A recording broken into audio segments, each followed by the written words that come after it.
The Pacific did not whisper before Saipan. It calculated. By June 1944, the war had tightened into a grid of distances and fuel loads, where one island could fracture an entire defense line.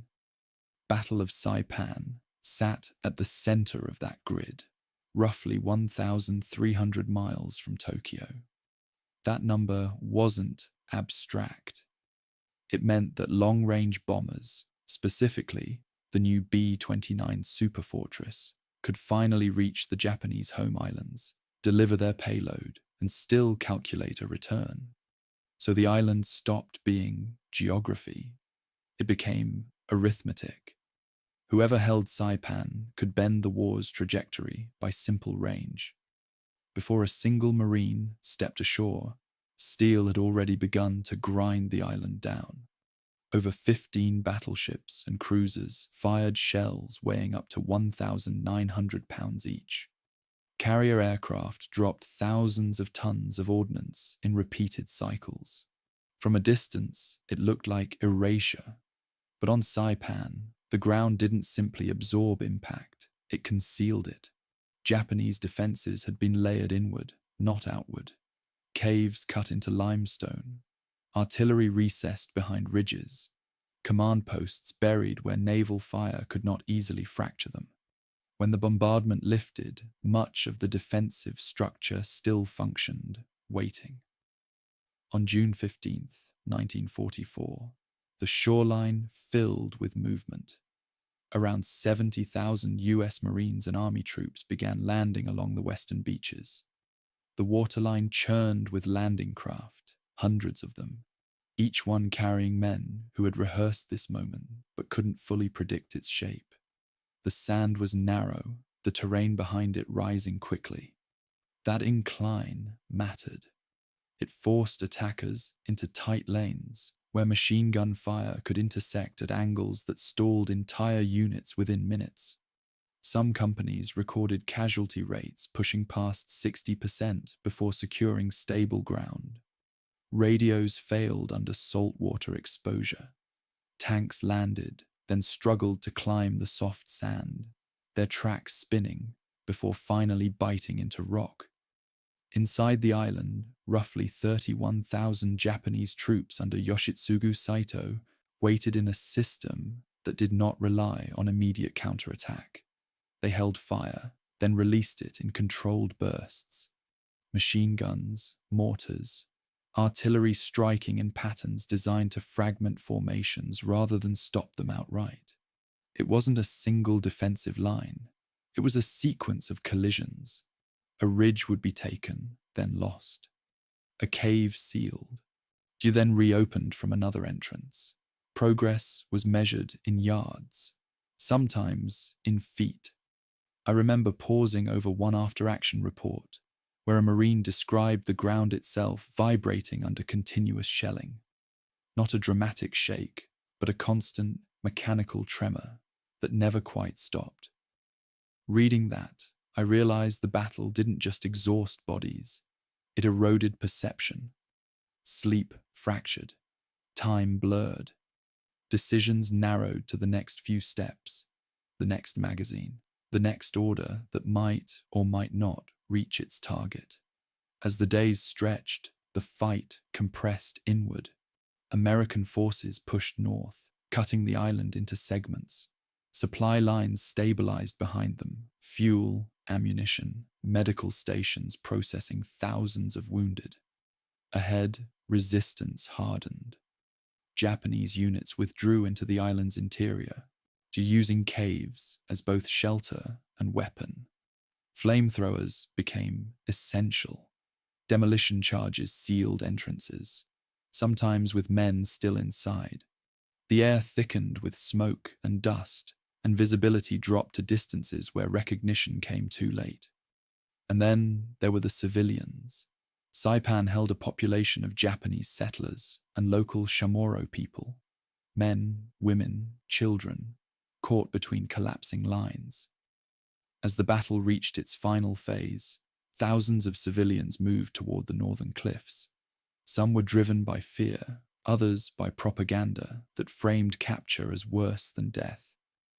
At places like Marpi Point, entire groups gathered at the edge. By the end, estimates suggest around 10,000 civilians died, many by suicide, others in the crossfire of a battle that no longer had clear boundaries. The final week fractured into something harder to categorize. On July the 7th, 1944, the remaining Japanese forces launched one of the largest banzai charges of the Pacific War, several thousand men advancing in a final coordinated assault. It overran parts of the American lines, cutting through medical stations and artillery positions before being contained. By July 9th, organized resistance ended. The island had been taken, but not cleanly, not quickly. 24 days had ground through both sides, leaving over 3,000 American dead and more than 10,000 wounded. On the Japanese side, nearly all defenders were killed. Step back again for a moment. With Saipan secured, the United States established airfields capable of launching sustained bombing campaigns against Japan. Within months, B-29s began flying missions that would carry the war directly over Japanese cities. That was the calculation at the beginning. The distance, the fuel, the reach, and it held. But if you narrow your focus once more, the battle doesn't feel like strategy. It feels like fragments. A canteen passed between two men who don't speak. The metallic click of a rifle bolt in a cave where light barely enters. The sudden silence after days of continuous fire. Those details don't explain the outcome, but they explain the cost. If you're listening to this as the night settles in, let the edges of it soften. You don't need to hold every number in your head. Just let the island drift there for a moment. Heat, stone, and the echo of something that refused to end quickly. There's more beneath this surface. The decisions, the fractures in command, the final movements that closed the battle. But that comes later. For now, rest with the outline of it. This is the entire history of the Battle of Saipan. Chapter 1. The Island That Wasn't Supposed to Be There. There is a document sitting in the archive collections related to the League of Nations that describes the population of Saipan in the early 1920s as a modest community of several thousand people. Fishermen, mostly. Chamorro families who had lived on that island for generations, farming taro and breadfruit, pulling fish from the lagoon, attending Mass in the small Catholic churches that the Spanish had left behind when they sold the Marianas to Germany in 1899. The form itself is unremarkable. A bureaucratic ledger, a column of numbers. What makes it terrible, in retrospect, is that the same administrative category, civilian resident, that described a Chamorro grandfather in that 1920s ledger would barely 2 decades later be applied to roughly 30,000 people, sitting in the middle of the largest naval gun barrage in the history of the Pacific. The form didn't change. The world underneath it became almost unrecognizable. To understand Saipan, really understand it, not just as a battle, but as a catastrophe that was assembled over years, you have to begin in 1914. Not 1944, 1914. Because the thing that would eventually kill tens of thousands of people started not with a bomb or a bullet, but with a handover. The German colonial garrison on the island transferred administrative authority to the Imperial Japanese Navy in 1914 with very little drama. One contemporary account suggests the process took less than an hour. Germany was absorbed in a world war on the other side of the planet, and the Marianas simply changed hands like a piece of property during a quiet afternoon. No shots, no ceremony worth noting, just a signature, a new flag, and 30 years of consequences. After the First World War, the Treaty of Versailles redistributed Germany's Pacific possessions north of the equator to Japan under a League of Nations Class C mandate. In theory, this was a system of international accountability. In practice, and this is where I keep coming back to the documents, it was a filing system with no enforcement mechanism attached to it. The mandate's terms explicitly prohibited the establishment of fortifications or military and naval bases. There was no inspection protocol. There was no penalty clause.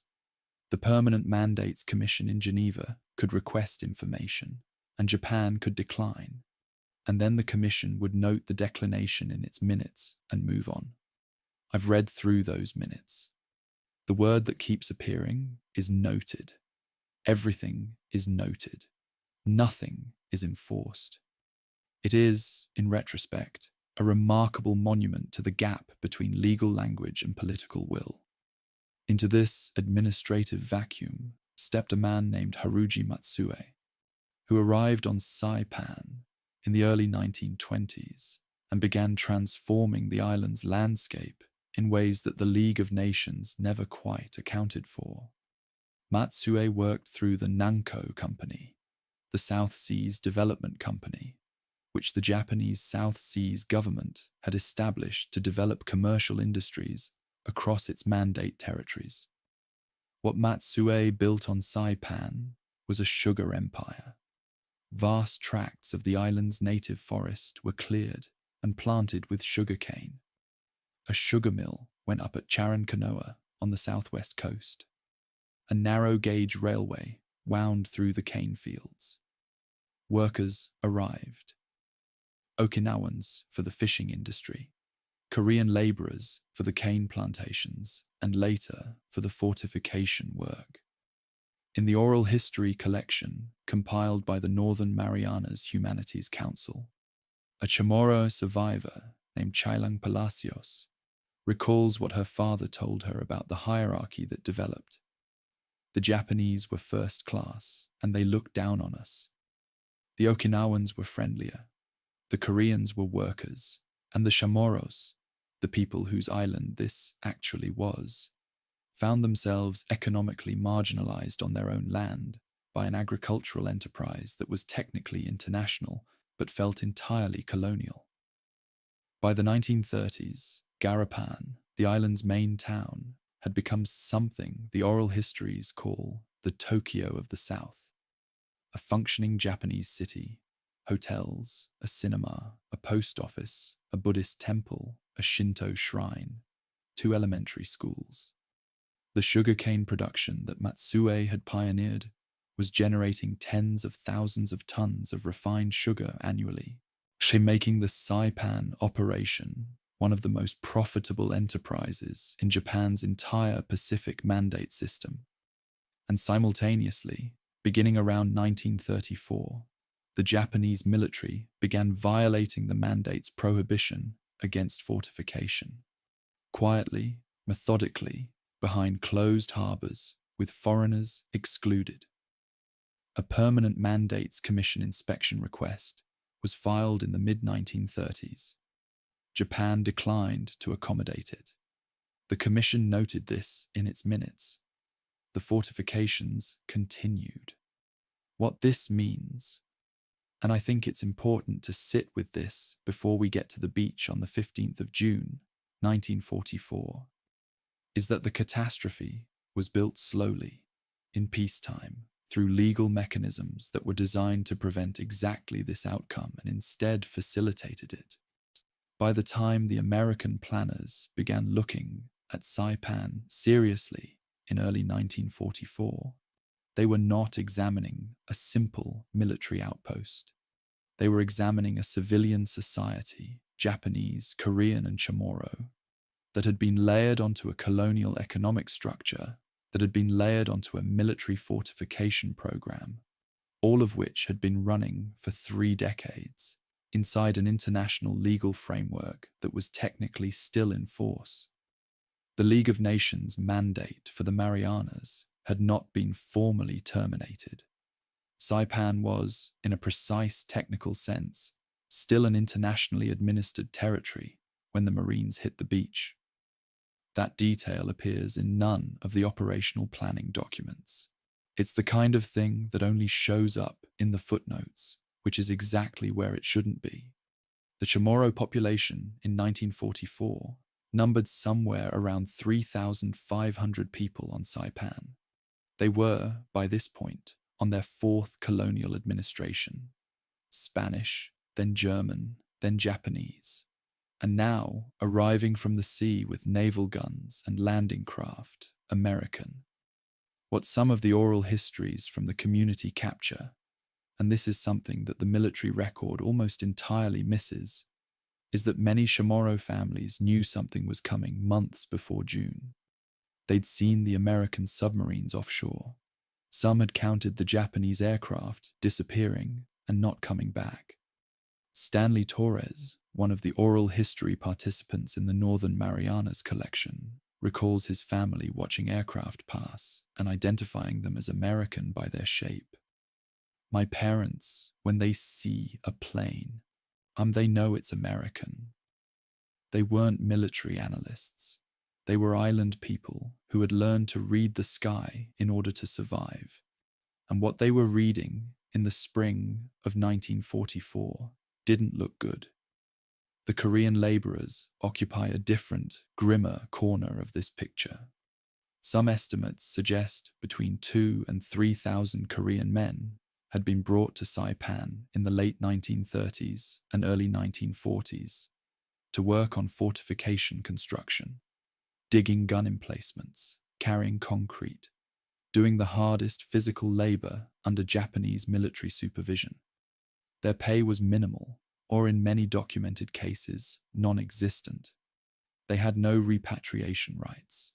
They were classified under Japanese colonial law in a category below Japanese conscripts, but above prisoners of war, which is a distinction that confers almost no practical protection. When the American invasion came, there was no evacuation plan for them, no instructions, no status under any military code that any of the warring parties recognized. They would survive the battle, many of them, end up in American civilian internment camps, and then petition, through whatever bureaucratic channels they could find, to be sent home to a Korea that was itself still under Japanese occupation. Their story sits at the edge of almost every historical account of Saipan and falls off the edge of most of them. What I want to establish, before the ships appear, before the guns open, before the first Marine sets foot on a reef, is this. Saipan, in June of 1944, was not an empty military theatre. It was a place. It had a main street with shops and a working post office. It had families who had been there for generations, and families who had arrived 2 years ago, and families who had been brought there against their will. It had a sugar mill, and a Buddhist temple, and a narrow-gauge railway, and a cinema. All of that existed. All of it would be rubble within 3 weeks. And the people who built the plan that would reduce it to rubble had, in their operational documents, not quite managed to account for all the people inside it. That gap between what the planners counted and what was actually there is not a small administrative footnote. It is one of the central facts of what made Saipan a human catastrophe as well as a military campaign. We'll come back to it. We'll keep coming back to it, because it doesn't go away. Chapter 2, The Planners and the Problem of Saipan. There's a quality to American military planning documents from the Second World War that I find both admirable and faintly unnerving. The logistics are immaculate. The force tables are precise. The operational timelines are detailed to the hour. And embedded within all of that precision, if you read closely enough, if you check the annexes rather than just the main body of the document, you find the assumptions. And the assumptions are where things get uncomfortable. The decision to take Saipan was not made quickly, and it was not made by one person. The Joint Chiefs of Staff had been debating the shape of the Pacific Campaign throughout 1943, and there were essentially two competing schools of thought about the fastest route to forcing Japan's surrender. General Douglas MacArthur, commanding from the Southwest Pacific, wanted to advance through New Guinea and the Philippines. Admiral Chester Nimitz, commanding from Pearl Harbor, wanted to cut across the Central Pacific, seizing island bases in a series of stepping stones that would eventually place American air power within range of the Japanese home islands. The question wasn't which plan was better in the abstract. Both had genuine strategic merit. It was which plan would work given the available forces, timelines, and crucially, the radius of the B-29 superfortress. Saipan sat approximately 1,250 miles from the Japanese home islands. The B-29, flying at operational altitude with a full bomb load, could reach Tokyo from Saipan and return. That calculation drove everything. It was, in a very concrete sense, the reason roughly 71,000 men would cross a reef in 1944. The operational plan for what would become known as Operation Forager began taking shape in early 1944. Admiral Raymond Spruance was given overall command of the naval component. Admiral Richmond Kelly Turner commanded the amphibious task force. Marine Lieutenant General Holland Smith, Howlin' Mad. Smith, a nickname that was not affectionate so much as descriptive, commanded the landing forces. 3 divisions would carry the assault: the 2nd Marine Division, the 4th Marine Division, and the Army's 27th Infantry Division in reserve.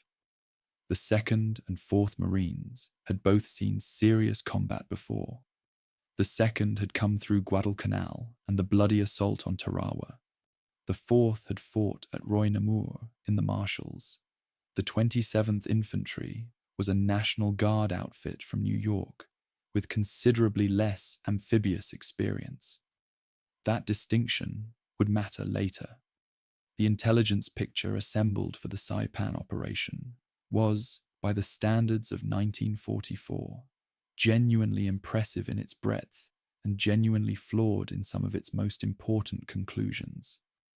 Aerial reconnaissance and submarine-gathered photographs had identified the main beaches, the reef line, the location of Aslito Airfield. The estimate of Japanese military strength on the island had been placed at around 15,000 troops. The actual figure, when the Marines came ashore, was closer to 30,000. That's double.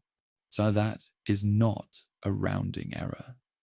That is a fundamental intelligence failure whose consequences would be measured in American lives across every day of the following 24.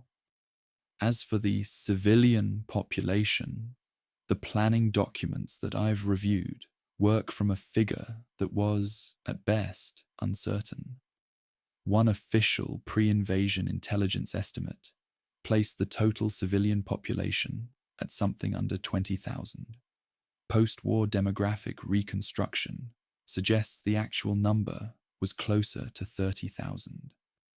The difference between those two figures, somewhere between 10,000 and 12,000 people, is, by a grim coincidence, roughly equal to the estimated civilian death toll of the battle.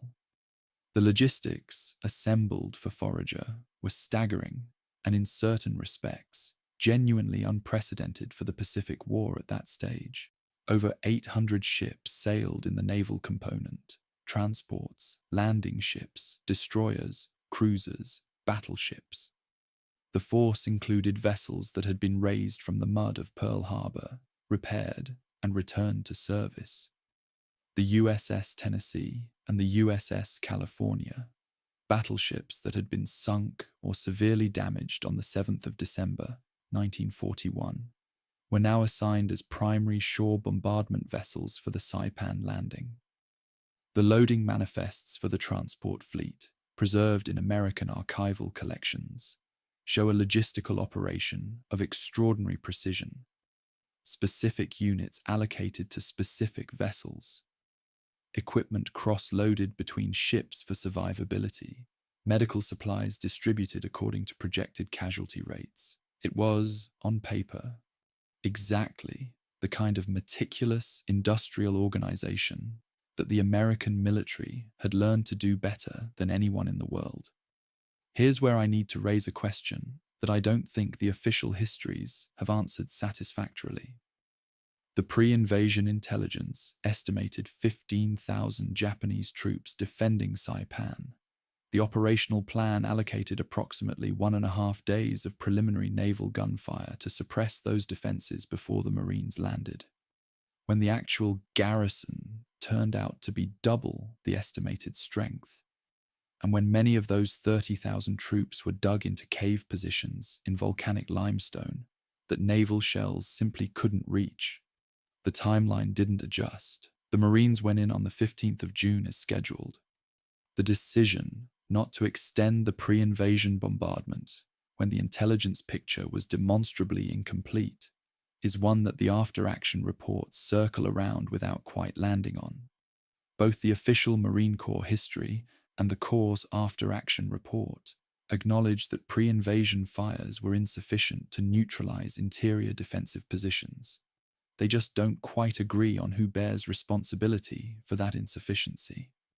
The B-29 itself deserves a moment here, because there's a detail that gets lost in the strategic narrative. The aircraft that the Saipan airfields were being built to support, the aircraft whose range requirement drove the entire operation, was, in the spring of 1944, still being debugged. The Wright R-3350 engine powering the B-29 had a well-documented tendency to overheat and catch fire, particularly in the first hour of flight under high-power settings. The aircraft was operationally immature. 50,000 American lives were being wagered on the seizure of an island to build bases for a bomber that was still in the process of being made reliable. The engineers were working on the engine problem. The Marines were going to hit the beach regardless. That's how wars work. But it's worth knowing. One final element of the planning that I keep returning to is the civilian question. Specifically, the absence of it. The operational documents for Forager are thorough on military matters: beach gradients, reef passages, fire support schedules, ammunition loads. They are strikingly thin on the subject of what 30,000 civilian people were supposed to do when the landing started. A civil affairs section existed on paper. It was not, by the post-battle assessment of Major General Harry Schmidt himself, remotely prepared for what it encountered.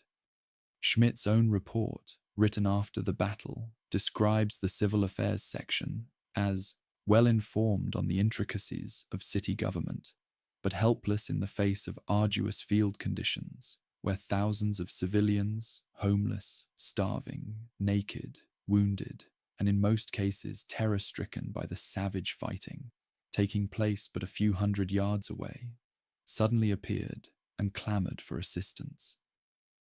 That sentence was written by an American general about an American planning failure. It is, in that sense, its own kind of document. The Armada sailed from Pearl Harbor with its slow elements beginning around the 25th of May, 1944. Over 71,000 Marines and soldiers, 800 ships, the largest amphibious force yet assembled in the Pacific War. Briefings at sea gave the troops maps based on recent reconnaissance, told them to expect roughly 15,000 enemy soldiers, and outlined the attack plan. By the time those briefings were delivered, American carrier aircraft had already begun striking Saipan. The preliminary phase of Operation Forager was underway, and somewhere on the island, a Chamorro family was listening to the sound of aircraft engines overhead, looking at each other across a table of food set out for a family occasion that would never be finished, and running for a cave. A survivor named Chailang Palacios later described that moment through her sister's account. "It's raining like fire. Everybody was so scared. They abandoned the food at the table, and they all ran away." The planners on those 800 ships never heard that sentence. They were looking at maps. Chapter 3: The Island Before the Fire. I want to spend some time with Garapan. Not the Garapan that American poet John Ciardi, who flew over it as a B-29 gunner, described afterward as one of the two most completely destroyed towns I have ever seen. I want to spend time with Garapan as it actually was, a functioning city on a tropical island that had been steadily built up over 2 decades and that contained, in the spring of 1944, all the ordinary apparatus of human life: post office, cinema, hotel, market, the Buddhist temple that sat near the harbour, the Shinto shrine whose torii gate would later appear in a famous Marine Corps photograph as a soldier walked through it. The shrine still standing, the town around it gone. Garapan was called, without irony, the Tokyo of the South. That wasn't boasting. That was just what it was. Chamorro survivor Luis Cabrera, interviewed decades later for the oral history project compiled by the Northern Marianas Humanities Council, described the island's pre-war economic activity in terms that don't sound like a colonial backwater. Tapioca manufacturing, sugarcane manufacturing, cotton planting, tuna canning, you name it. It was an island that worked. The sugarcane railway wound through the southern half, connecting the cane fields to Matsui's mill at Charankanoa. The Japanese South Seas government had invested heavily in infrastructure: roads, water systems, schools. The Japanese elementary school, by multiple accounts, provided supplies and food to students at no charge. The instruction was in Japanese. The teachers were, by most recollections, extremely strict. One survivor describes a teacher cutting a student's eyelashes as punishment for talking out of turn. But it functioned as a school. Children learned. Children graduated. Life went on in the organized, slightly regimented way that Japanese colonial administration organized things. The Chamorro relationship with that colonial administration was, and I don't think any other word quite fits, complicated. The oral histories capture a society that was not simply oppressed and not simply accommodated, but something more textured and more uncomfortable than either.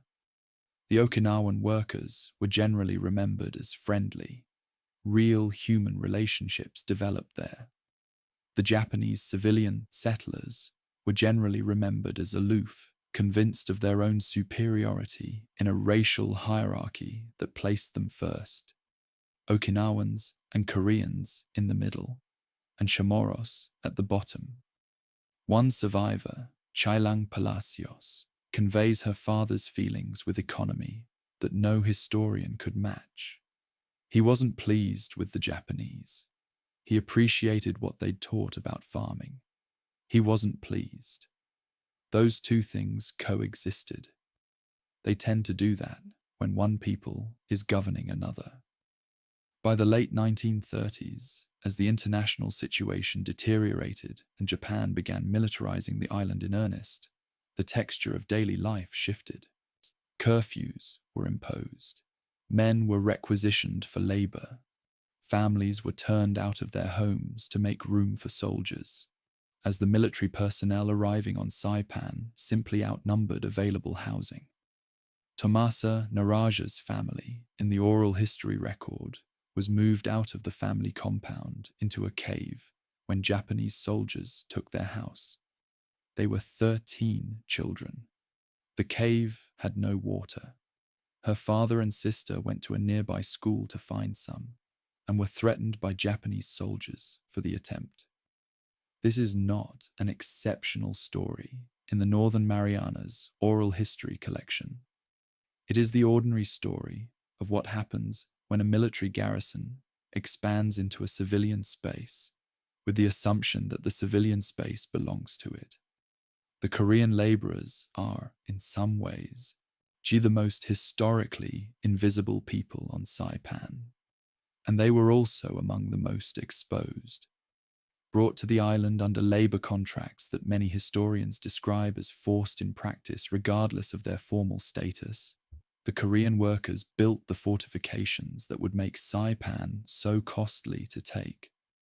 They carried concrete and dug gun emplacements and graded the airfield runways, working under Japanese military supervision at wages that were, in many cases, never paid.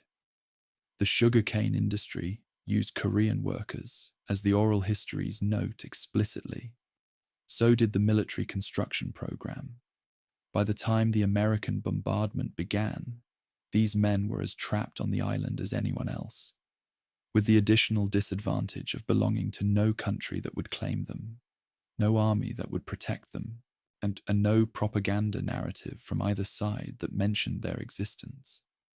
They would survive in significant numbers, end up in the American internment camp at Suzupe, and then wait, sometimes for months, for someone to decide what to do with them.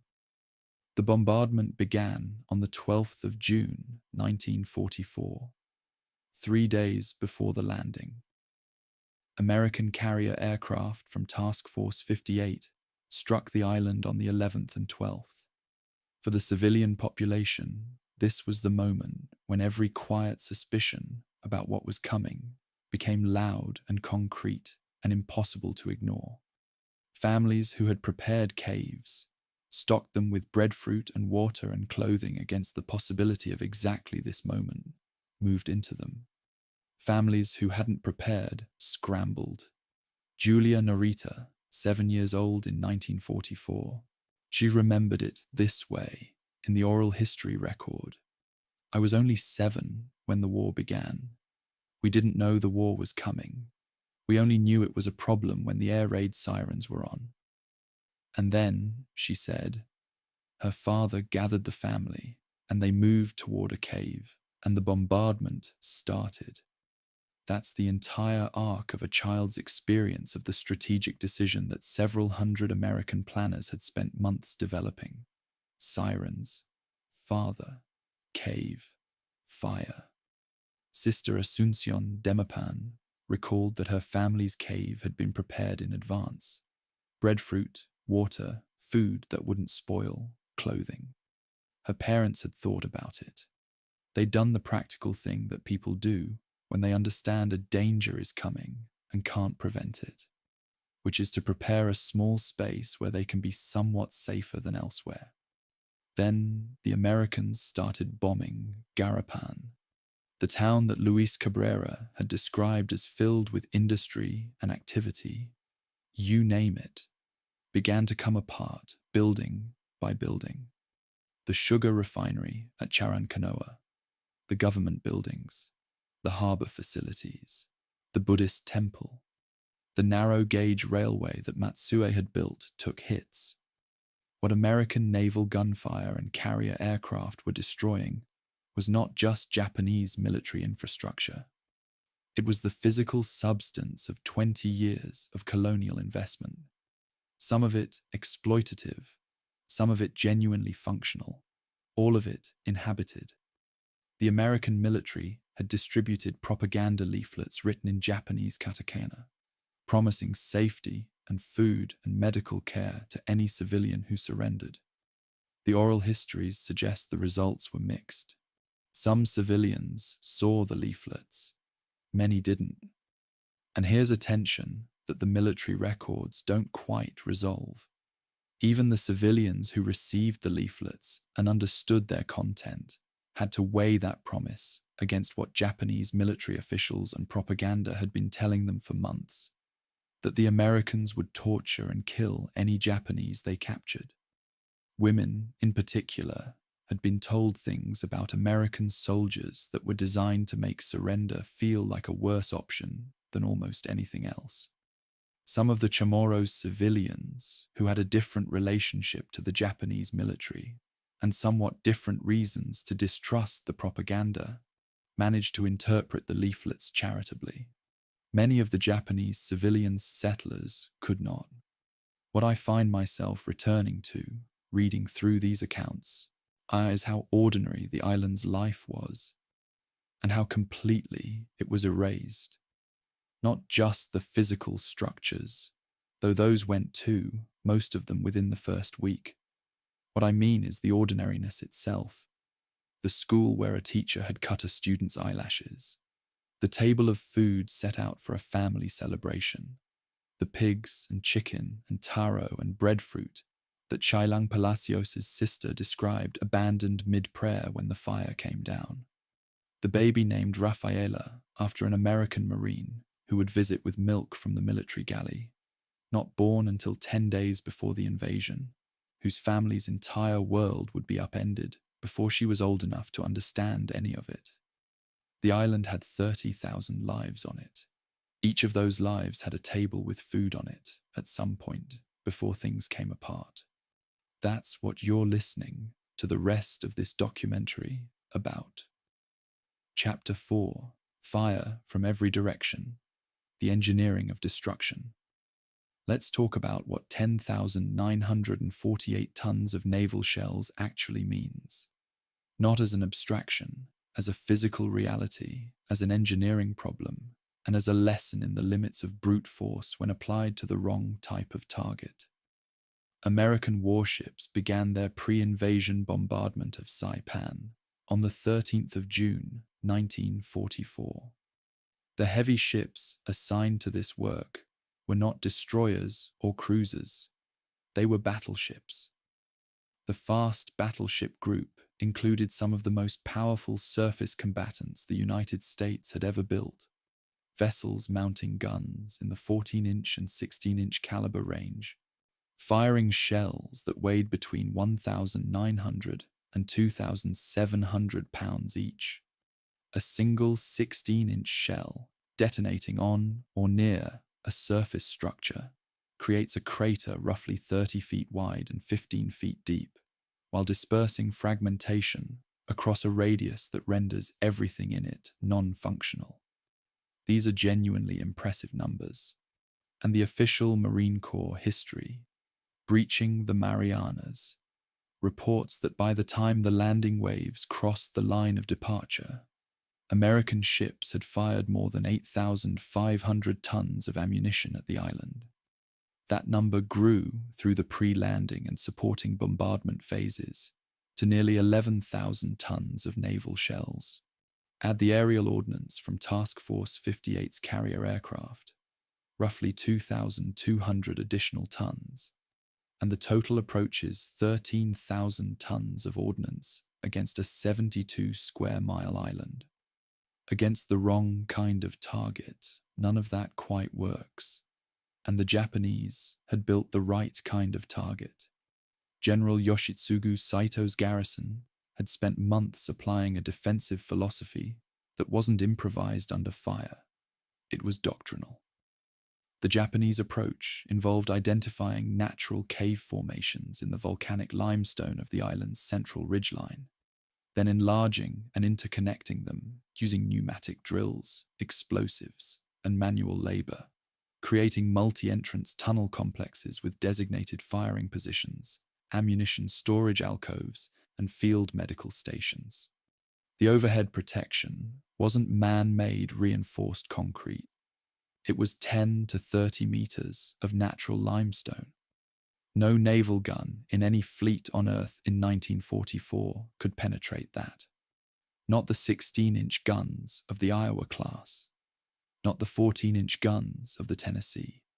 The physics of a shell detonating on the surface of a hillside transmit almost nothing to a position carved 20 meters into the rock beneath it.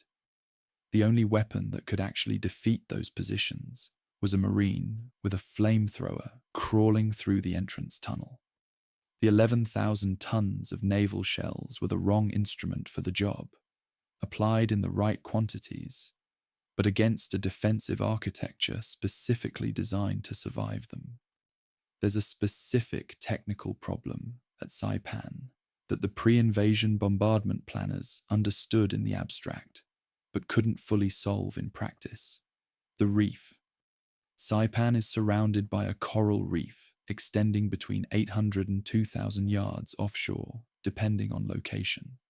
Landing craft could cross it. The LVT, amphibious tractors, were designed for exactly that purpose. Naval gunfire ships could not close to ranges within it without grounding.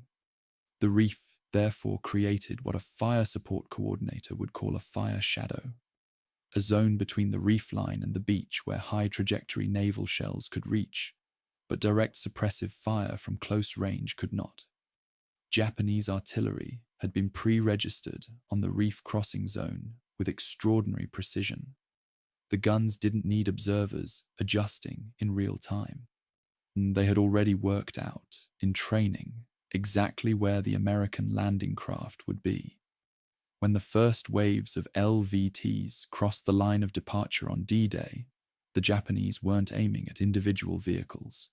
They were firing at grid coordinates they'd calculated weeks earlier. The underwater demolition teams, direct predecessors of the modern Navy SEALs, had swum the reef the night before the landing to survey obstacles and confirm beach conditions. Their report reached 5th Amphibious Corps headquarters in the early hours of the 15th of June. It confirmed what some planners had suspected. The beach was more heavily defended than anticipated. Specific obstacles were noted: concrete tetrahedra, wooden stakes, wire entanglements. The report reached command. The landing proceeded on schedule. I don't say that as a criticism of the decision. There were genuine operational constraints that made postponement enormously complicated, and the intelligence about Japanese fleet movements suggested American carriers might be needed elsewhere soon. But I note it because it matters. The people making the decision knew the bombardment hadn't done everything it was supposed to do, and the Marines went anyway. The LVTA, 4 armoured amphibious tractors leading the first wave, mounted a 75mm howitzer in a turret, and were supposed to provide direct fire suppression against beach fortifications as the infantry waves came in behind them. Their armour, a maximum of 12mm on the hull sides, was designed to stop small arms fire and light fragmentation. It was not designed for the 47mm and 75mm anti-tank guns the Japanese had positioned with pre-registered fields of fire covering the reef. The after-action reports document LVTs being penetrated at ranges exceeding 800 meters by Japanese anti-tank weapons. Some vehicles were hit on the reef itself and destroyed there, their crews killed in 4 feet of water among the coral. The vehicles were, in a very specific technical sense, built for a threat environment that was slightly less lethal than the one they entered. They went anyway. The Chapin memoir, Lieutenant John Chapin, published in the Marine Corps Commemorative History of the Battle, describes what awaited any unit that survived the beach approach and moved inland even a short distance. Suddenly, wham! A shell hit right on top of us. And then, it finally dawned on me that the first shell bursts we'd heard had been ranging shots, and now that the Japs were zeroed in on us, we were caught in a full-fledged barrage. He looked up from his position and identified the source of the registration: Mount Tapochau, rising 1,554 feet above the battlefield. Its upper slopes honeycombed with Japanese observation posts that could see, in literally one glance, every movement on every beach below. The Japanese forward observers didn't need radio contact to adjust fire accurately. They had the high ground, pre-computed firing tables, and a clear line of sight to everything below them. From their position, the American landing must have looked, in those first hours, unlike exactly what it was: a very large number of men crossing a very exposed piece of water into a very precisely organized killing zone. By the end of D-Day, American forces had suffered more than 2,000 casualties. Some records suggest closer to 2,100. The official public communiqué issued that evening reported approximately 1,500. These are not the same numbers. The communiqué was written for press release. The medical records were written for institutional analysis. They describe different versions of the same afternoon. Captain Carl Hoffman, executive officer of the 1st Battalion, 6th Marines, recalled a mortar barrage that found his unit in the town of Charankanoa while they rested, directed by a Japanese forward observer who had climbed into an industrial smokestack that had survived the bombardment, from whose height he could look directly down on American positions below. He really caused a great number of casualties in G Company, Hoffman recalled. He caught us without foxholes. The smokestack was still standing, after all those tons of shells. One Japanese soldier with binoculars at the top of an industrial chimney, doing more damage than a calculation about tonnage could account for. That night, the night of D-Day, when exhausted Marines were trying to hold a perimeter that varied between 300 and 1,000 meters deep, the Japanese launched a coordinated armored counterattack on the 6th Marines' position on the far left of the American line. Roughly 2,000 Japanese soldiers, led by tanks, moved south from Garapan in the darkness. What stopped them wasn't just Marine firepower, though that was part of it. It was naval star shells fired from ships offshore, converting night into something close to daylight across the Marine perimeter. A Japanese message recovered later from the 31st Army message file described the problem with unusual frankness. As soon as the night attack units go forward, the enemy points out targets by using the large star shells which practically turn night into day. Thus, the maneuvering of units is extremely difficult. It's an interesting document. The Japanese were technically correct in their analysis. Night, for them, was the only equalizer left, and the Americans had bought light with naval artillery. When dawn came, roughly 700 Japanese soldiers lay dead in front of the 6th Marines' positions. One tank survived. The body of the man who had blown the bugle to signal the charge was found slumped over the tank's open hatch. A bullet had gone straight up the bugle. That's not a metaphor. That's just what happened. Chapter 5. D-Day, Saipan, the Killing Shore.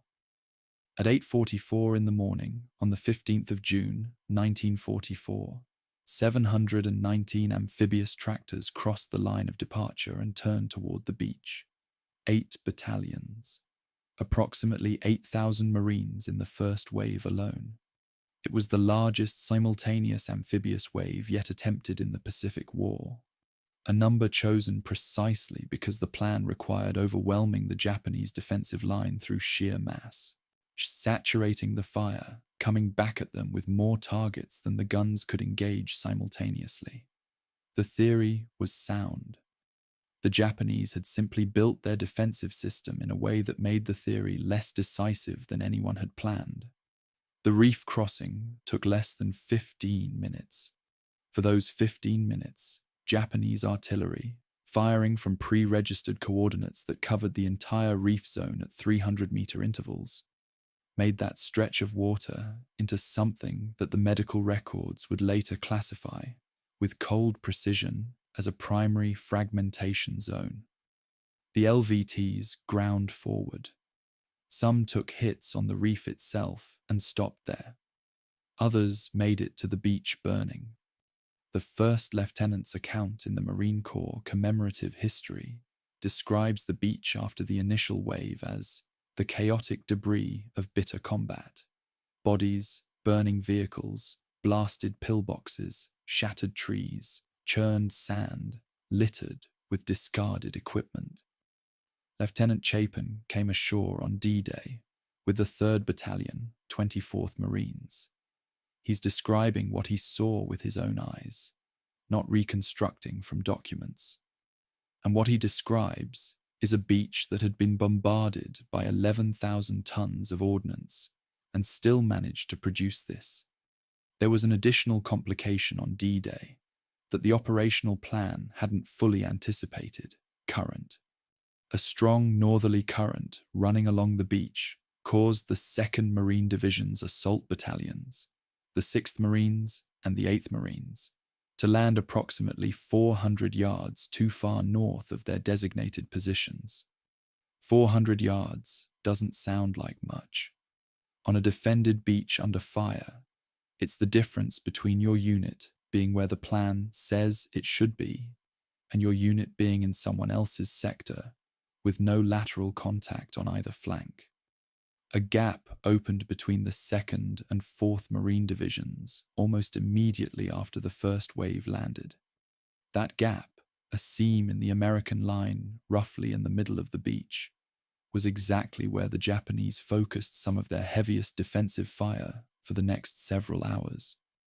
The 2nd Marine Division's after-action analysis, when it came, was blunt. An operations officer, Colonel Robert Hogaboom, described the opposition in terms that deserve to be read carefully. The opposition consisted primarily of artillery and mortar fire, from weapons placed in well-deployed positions and previously registered to cover the beach areas, as well as fire from small arms, automatic weapons, and anti-boat guns sighted to cover the approaches to and the immediate landing beaches. That's a competent, professional, defensive setup. The Japanese on Saipan weren't improvising. They had studied the American amphibious assault technique from Tarawa and Kwajalein. They had a clear idea of where the Americans would have to cross, and they had spent months making those crossing points as lethal as possible. By 11 in the morning, the 2nd Marine Division's Medical Battalion had established an aid station on Beach Red 2.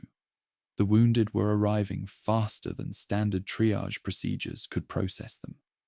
The medical records for this period, which I find myself returning to, because they contain a kind of forensic precision that tactical histories often paper over, document a very specific pattern in the wound types.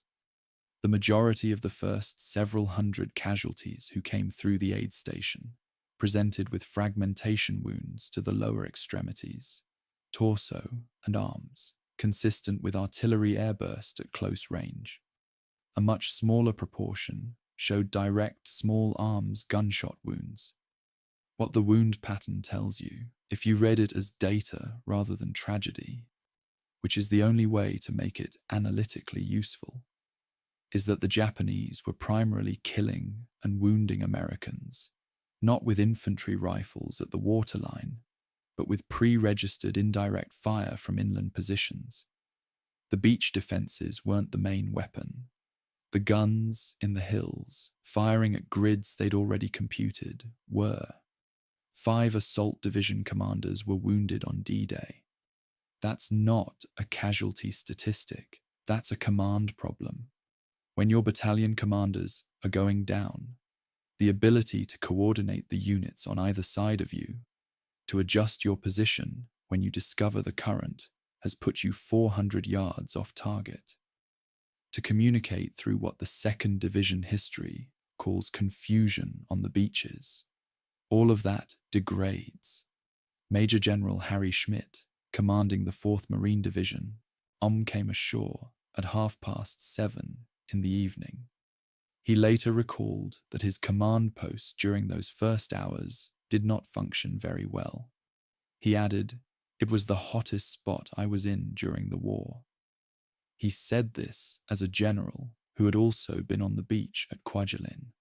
He wasn't being rhetorical.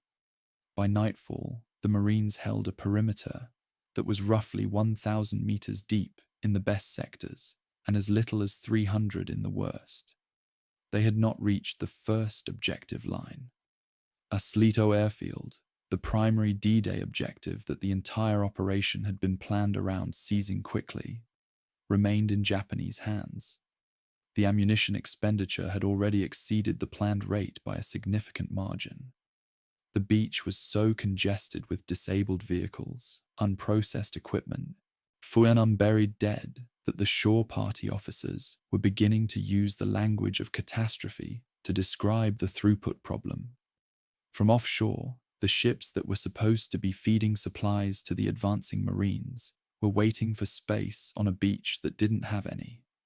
There's an account in the commemorative history from Lieutenant Chapin about the night of D-Day that I find genuinely difficult to read, not because it's dramatic, but because it's so quiet. He shared a shallow foxhole with a runner through the night, taking turns on watch. When dawn came, he went to wake the runner. The runner didn't move. He shook him. He still didn't move. He'd been killed, silently, by a sniper or a fragment sometime during Chapin's watch. Without Chapin hearing anything, Chapin, with what he calls the callousness that war demands, reached for the dead man's canteen, poured the water into his own, and left him there. Then the order came to move, and he moved. That's D-Day at the individual level, not the numbers, not the communiques. A dead man's canteen and an order to keep going. 3 destroyers, USS Halford, USS Gamble, and USS Brooks, pushed so close to the reef line during D-Day that they ran aground in shallow water while attempting to provide fire support. In at least some of those cases, the grounding was deliberate. The skippers chose to ground their ships to hold their firing positions. One received a reprimand for the decision. The others received commendations. The Navy's institutional response to the same act, the same judgment call, the same acceptance of risk for the same reason, produced different official verdicts. The Navy records don't explain why. Some things you just find in the documents and leave sitting. Chapter 6. The Mud, the Cane, and the Machine Gun. There's a particular kind of warfare that doesn't film well and doesn't narrate cleanly and doesn't end in a single decisive moment. It's the kind where your unit advances 300 yards in a morning and loses 11 men doing it, then digs in and waits, then advances another 200 yards in the afternoon and loses 7 more, and then sits in a hole while it rains, and the man next to you doesn't speak because there's nothing useful to say, and the next morning you do it again. That's what the Battle for Saipan looked like from D+2 through D+13. 11 days that strategic histories tend to cover in a paragraph or two, and that the men who lived through them remember as the longest time of their lives. The terrain between the beaches and Mount Tapochau was not neutral ground. It was not simply the space that separated one military position from another. It was, in specific sections, sugarcane fields with mature stalks standing 8 to 10 feet tall, limiting visibility to 3 or 4 feet in any direction, with the sound of every footstep through the dry cane husks carrying clearly for 50 yards in any direction. Japanese snipers worked inside the cane. They moved through it. They knew it. The Marines didn't, and the 4th Marine Division's war diary for the period around the 18th and 19th of June describes units taking casualties from undetermined direction, from positions unlocatable.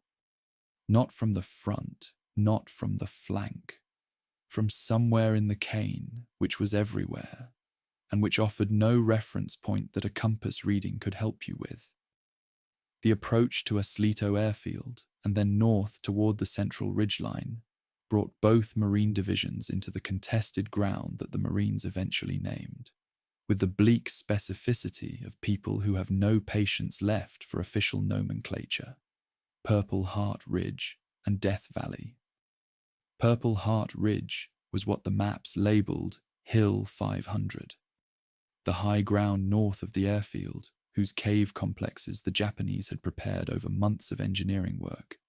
Death Valley was the low ground between Mount Tapochau and the eastern coastal ridge, where Japanese defensive fire could come from 3 directions simultaneously, and where the terrain prevented the kind of wide flanking movement that would have disrupted that crossfire.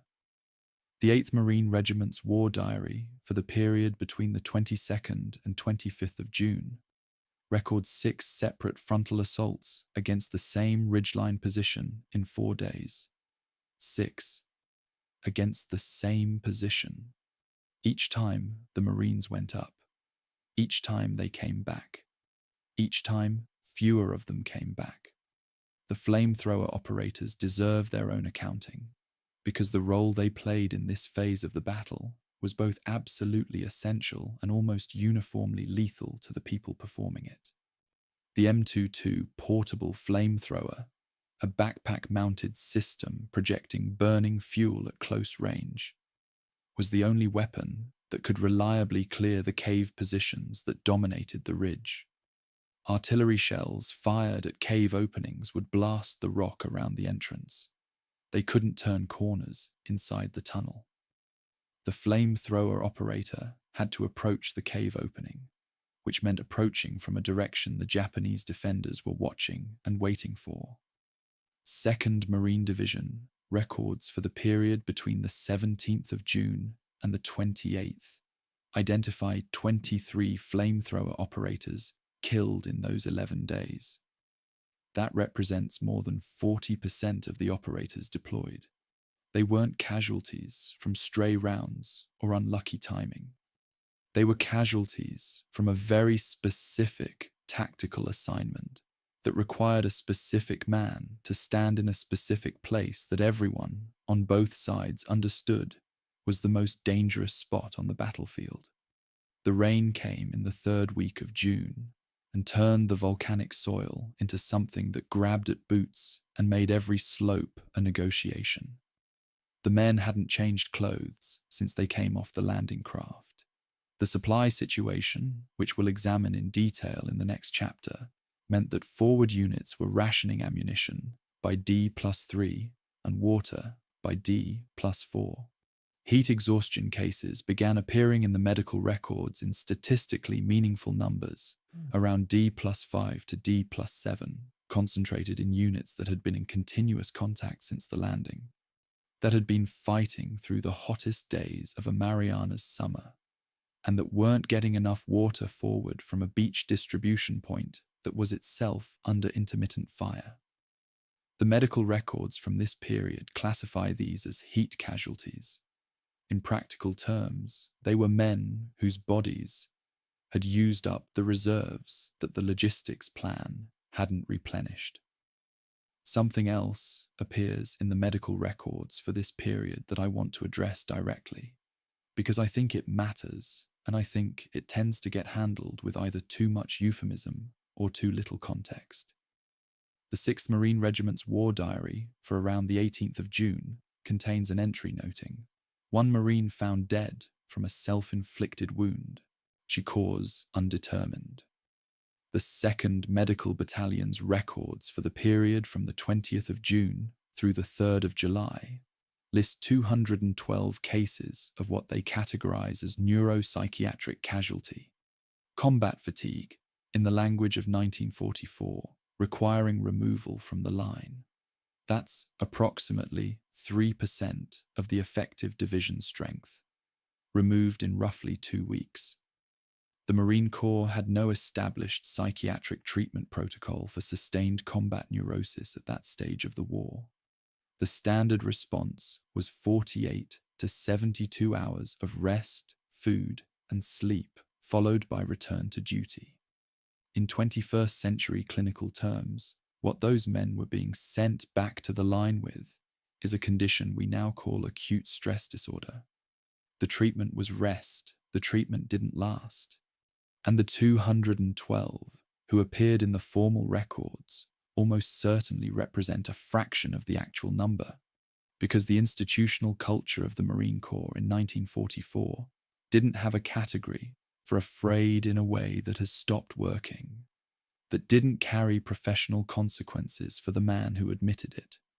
Robert Sherrod was a Time magazine correspondent embedded with the 4th Marine Division during this phase of the battle. His dispatches from Saipan were among the first American press accounts to describe dead civilians, including children, found in the battle area. His editors in New York initially pushed back on the most direct descriptions. Sherrod held firm. The descriptions were published in Time in late June and early July of 1944, and they were the first detailed civilian casualty accounts from any Pacific Island battle to appear in the mainstream American press. In one dispatch, he described watching a young Marine, he estimated the soldier was no more than 20 years old, sit down in the sugarcane and begin laughing quietly. Not hysterically, quietly. His sergeant pulled him up. He stopped laughing. They kept moving. Sherrod noted that nobody wrote that moment down in any official record. He was right. It isn't in any of the unit war diaries I've read. It's only in Sherrod's notebook. And his notebook, unlike the war diaries, unlike the after-action reports, unlike the casualty returns, was written by someone who didn't have an institutional reason to be careful about what he recorded. By the 27th of June, the Marines had been fighting for 12 days. They'd burned through significantly more artillery ammunition than the logistics plan had budgeted for. The shortfall in 105mm rounds was being covered by drawing against reserves allocated for the follow-on operations against Tinian and Guam, a decision that would create supply tensions downstream. The beach situation was, as we'll examine in detail shortly, barely under control. The perimeter had moved north, had taken the airfield, had pushed east to split the island in two. But Mount Tapochau, the dominant ground, the observation platform from which Japanese spotters had been directing precise artillery fire onto every American movement since D-Day, was still in Japanese hands. Until it wasn't, nothing on Saipan would quite work. And taking it was going to require exactly the kind of direct assault from below against prepared positions on high ground that military doctrine everywhere has always described as the most expensive thing you can ask infantry to do. Chapter 7. The Logistical Organism. The morning of June 16th, 1944, the beach at Charankanoa looked less like a military operation than a shipwreck. Destroyed LVTs, amphibious tractors, each weighing roughly 18 tons, lay canted at the waterline, their hulls punched open by Japanese anti-tank fire from the first 24 hours. Shore party teams from the 4th Marine Division worked around them, threading supply chains through corridors of wreckage, while staff officers back on the command ships received reports that made little immediate sense. The beaches were technically secured, but material throughput had collapsed to somewhere near 18% of the planned daily target. The plan had called for 2,200 tons of supplies moved ashore on D-Day itself. The actual figure came in at roughly 840 tons. That gap between the number on a planning document and the reality of a burning, corpse-strewn beach would define the next 48 hours more than any infantry engagement. Not because men lacked courage, but because modern amphibious warfare is a machine, and machines require fuel, ammunition, water, and food in specific quantities at specific times. And when those flows interrupt, soldiers die from causes unrelated to the enemy. The WW2, the six-wheeled amphibious truck that the Army and Marine Corps had come to depend on for surf-crossing logistics, was, in theory, the solution to exactly this kind of problem. 52 WW2s had been assigned to the Saipan operation, distributed across 2 beach parties. By the end of June 16th, 17 of them were disabled.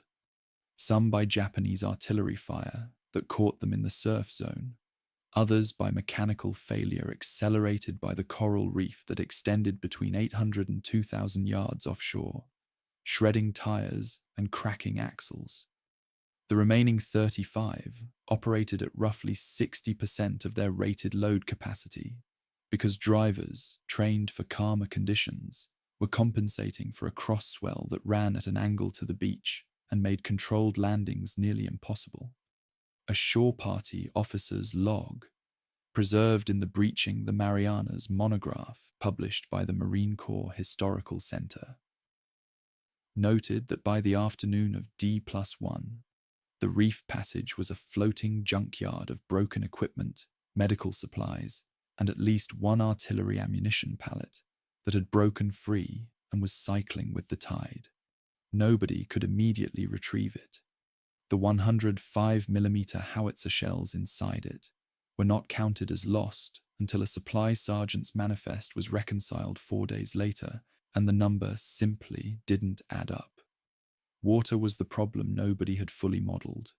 71,000 assault troops require approximately 71,000 gallons of drinking water per day at minimum, 1 gallon per man, and that figure rises sharply in tropical combat conditions, where body weight sweat loss can exceed 2 quarts per hour during exertion. The pre-invasion planning had identified 2 water production ships in the task force and allocated their output against a consumption model that assumed the operation would proceed on schedule. It didn't. The 2 ships together were producing at roughly half their rated capacity by June 17th, partially because one had sustained minor shrapnel damage from a Japanese shore battery during the bombardment, and partially because the reverse osmosis filtration membranes had not been fully serviced before departure from Eniwetok. 31 heat casualties were recorded in the 4th Marine Division's medical log between June 16th and 18th. Men who collapsed not from enemy fire, but from dehydration, compounded by the 91-degree heat and the physical labor of moving material across a beach under intermittent artillery harassment. Those casualties don't appear in the headline statistics for the Battle of Saipan, but they consumed medical resources, reduced effective manpower, and added to a logistical burden that was already at its limit.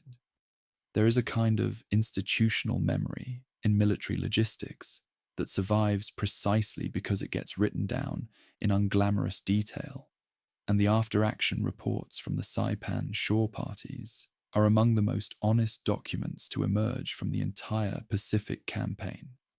One report, filed by the shore party commander of the 2nd Marine Division, describes in flat, bureaucratic language the improvisation that saved the supply line.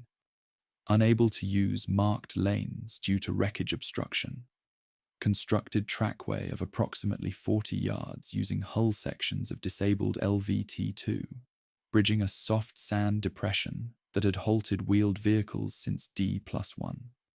Trackway functional by 1400 on D+2. That 40 yards of improvised road, built from the wrecked bodies of the same vehicles that had failed them, became what the report called the single most important logistics action of the first 3 days. Everything that reached the 2nd Marine Division's forward lines on June 18th passed over those crushed aluminum hulls. The Marine Corps history doesn't give the shore party commander's name in the passage I've read most carefully, which is the kind of omission that bothers me. The men who built that improvised crossing are as absent from the record as the water they were trying to deliver. Ammunition consumption during the first week exceeded every projection by margins that alarmed the supply officers. The assault plan had modeled 3,800 tons of ammunition consumed in the first 24 hours.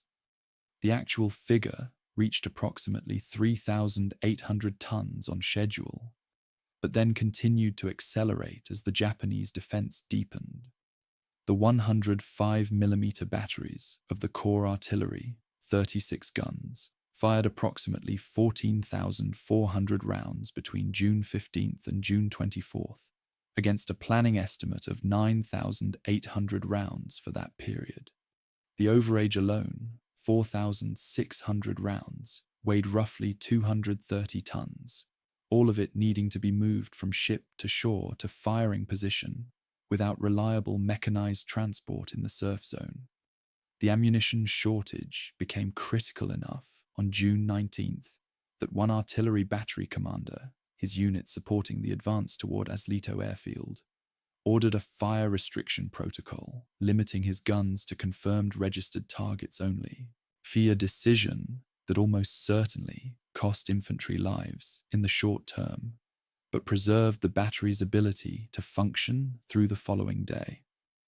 The Seabees, Naval Construction Battalions, arrived at Aslito airfield on June 18th, 2 days after D-Day, and what they found was a facility in better condition than the pre-invasion bombardment had been designed to leave it.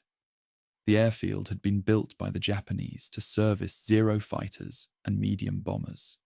Its runway was constructed of compacted coral, a material that, unlike concrete, absorbs rather than fragments under bomb impact, meaning that craters could be filled quickly with the same material dug out of them.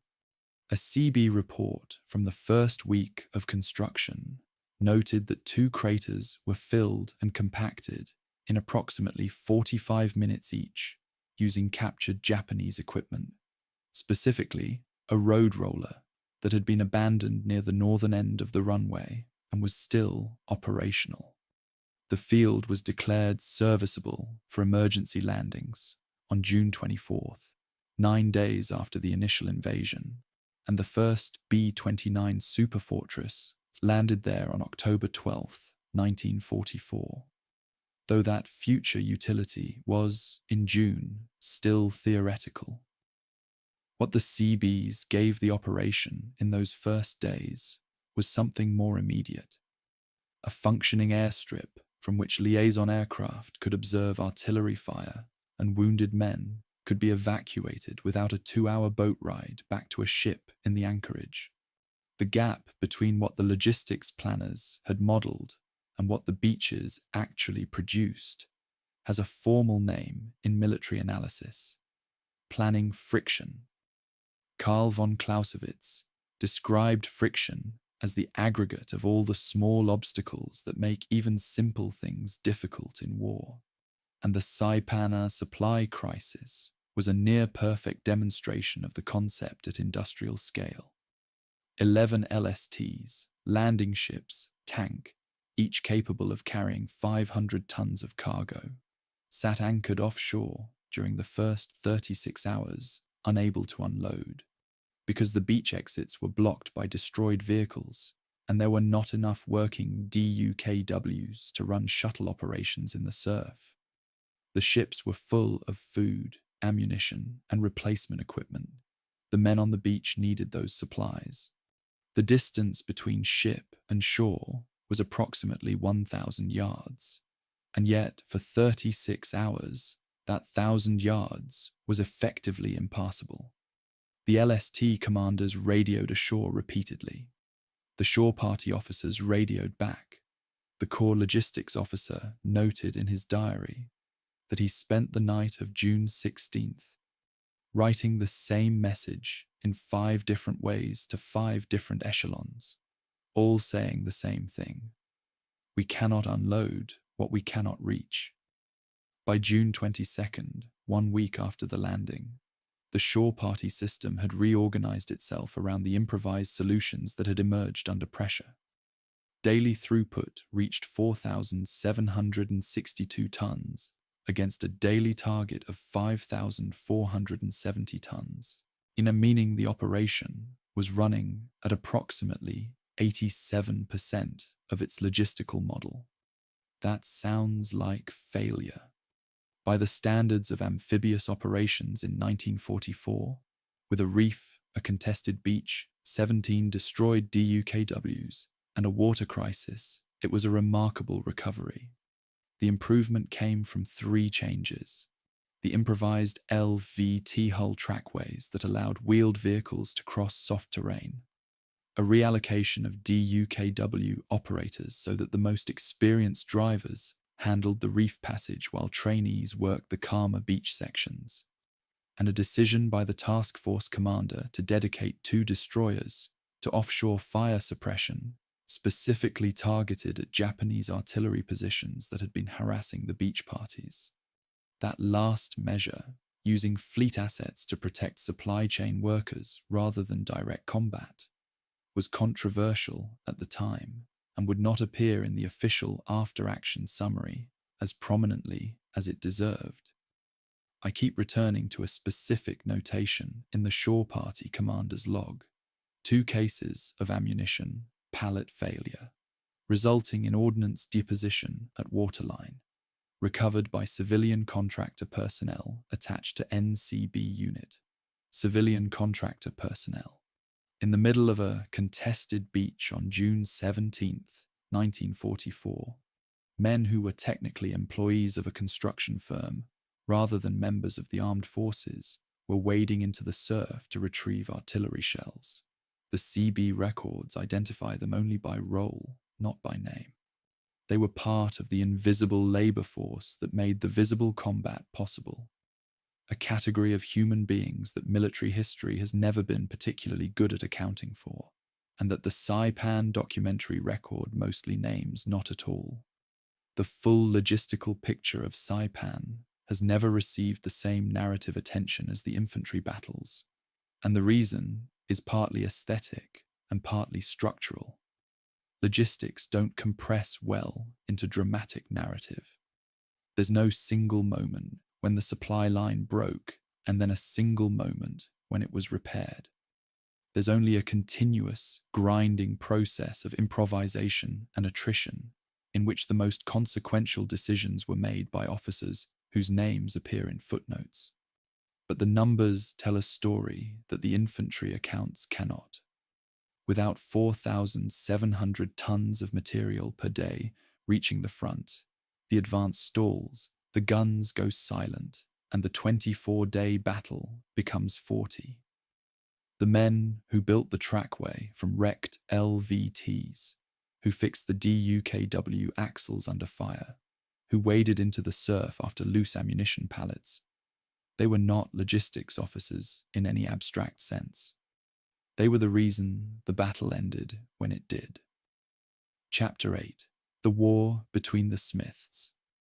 On the morning of June 24, 1944, Lieutenant General Holland McTeer Smith, commanding general of the expeditionary troops, signed an order relieving Major General Ralph C. Smith of command of the 27th Infantry Division, United States Army.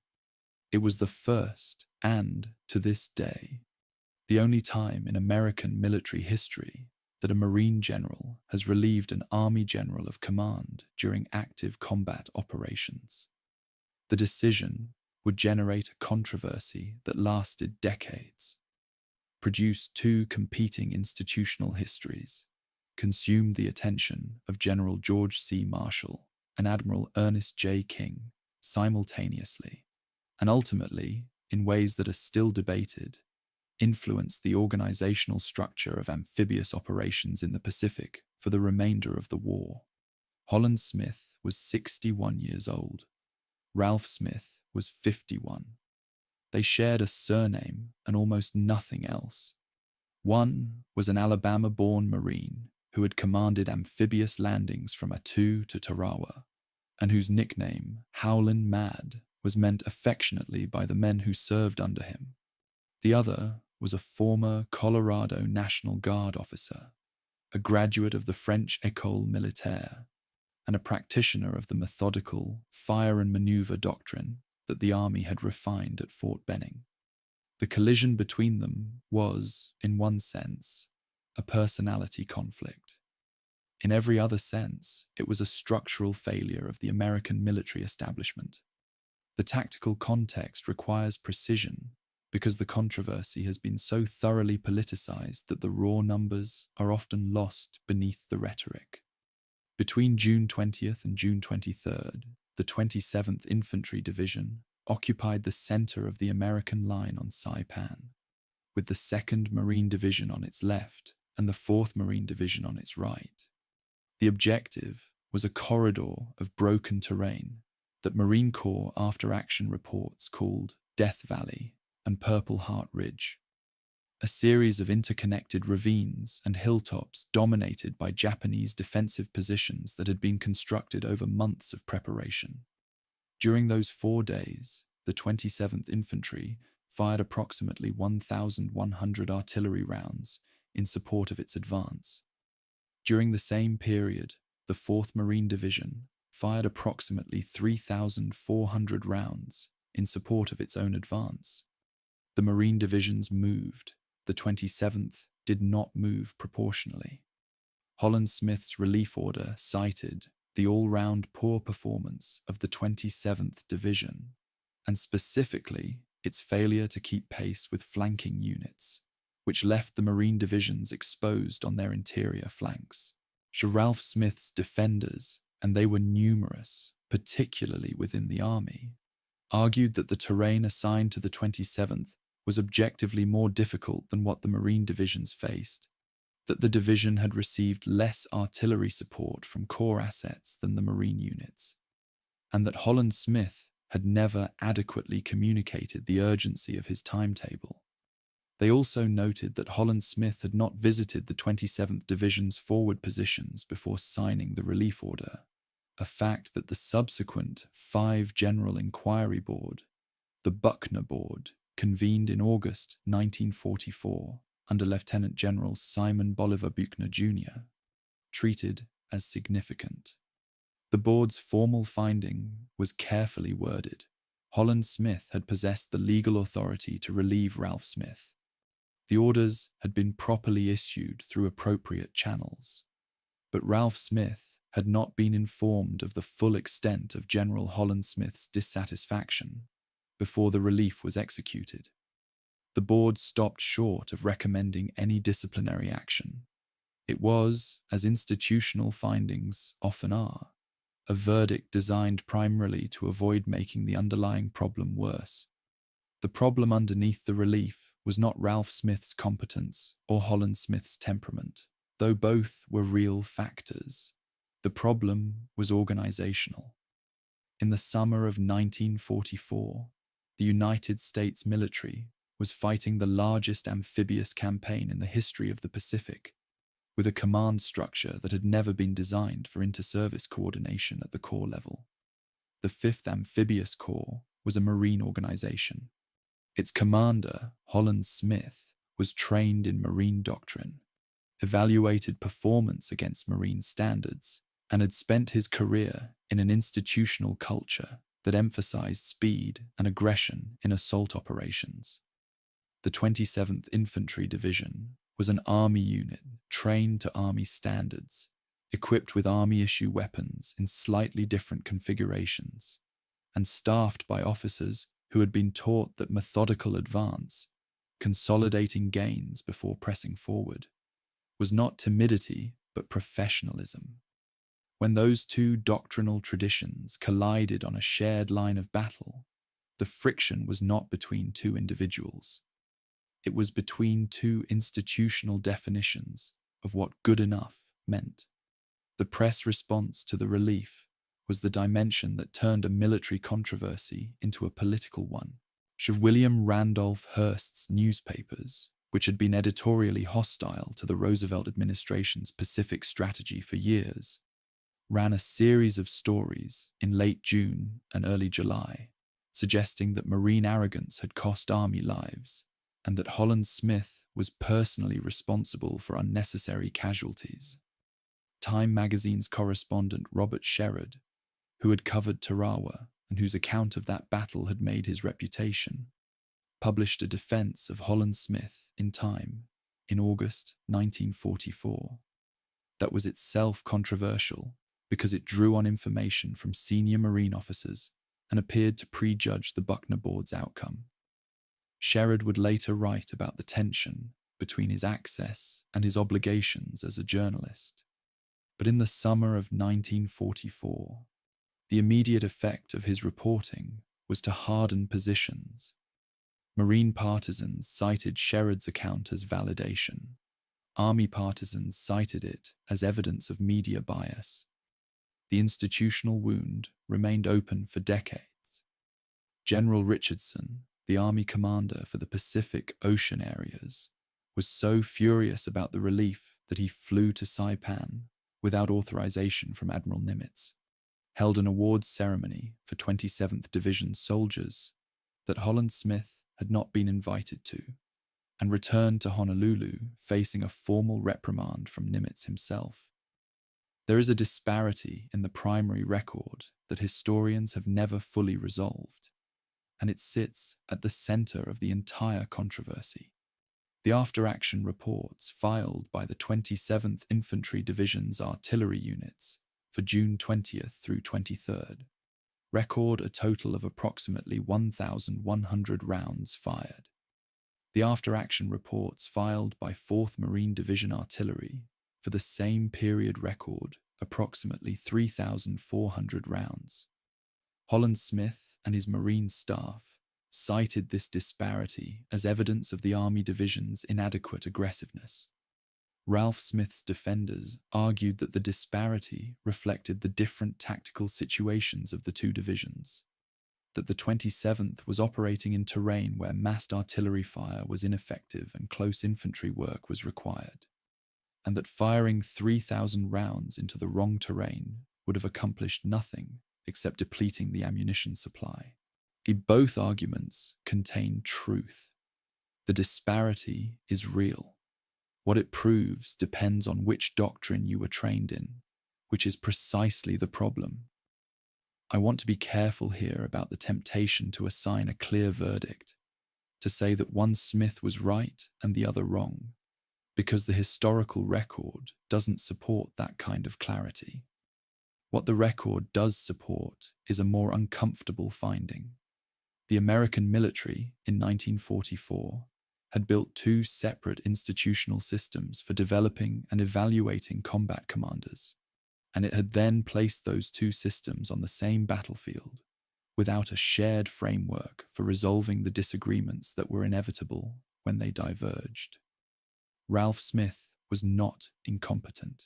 Due to the investigations and subsequent career assessments, he was reassigned to the European theatre as a liaison officer to the French army, and later headed the CARE organization, living to the age of 104, suggest a capable and professionally regarded officer. Holland Smith was not acting from personal malice.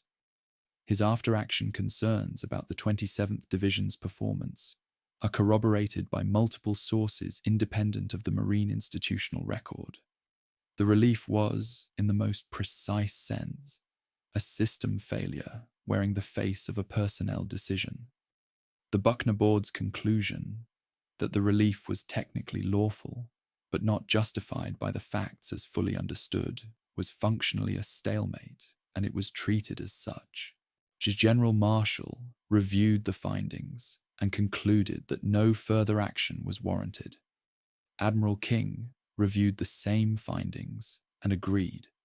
The practical consequence was that Holland Smith retained his command and Ralph Smith was quietly transferred, which in terms of institutional incentives sent a fairly clear message about which services' standards would prevail in future joint operations.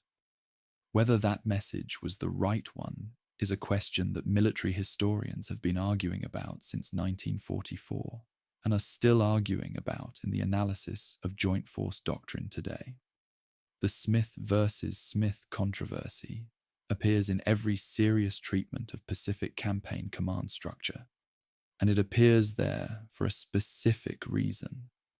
It was the moment when the American military's inter-service organizational problems became visible at the tactical level, in public, in the middle of combat, in a way that could not be quietly resolved.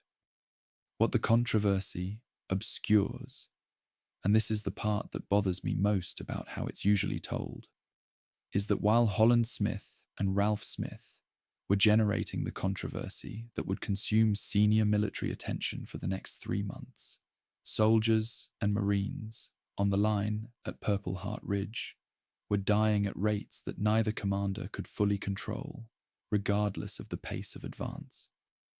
The 27th Infantry Division suffered approximately 1,600 casualties between June 20th and June 30th. Whether a faster advance would have reduced that number or increased it is unknowable. The terrain was what it was.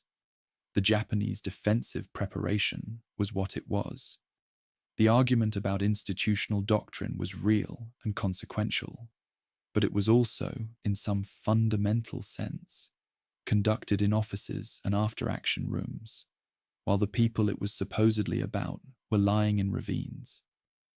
The relief of Ralph Smith is often described as the Battle of the Smiths, which is a clever formulation and a misleading one. There was no battle between them.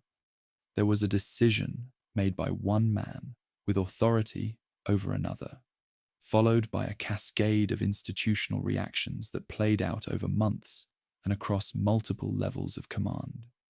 The actual battle, the one fought by the 27th Infantry Division and the two Marine divisions in the center of Saipan in the last week of June 1944, continues in the chapters that follow, largely independent of the controversy it generated. That independence is itself a kind of evidence. The men on the line were doing what men on lines do, and the institutional argument about how they were doing it was happening somewhere else. Chapter 9. The Battle of the Philippine Sea. On June 15th, 1944, the same morning, American Marines were wading ashore at Canoa.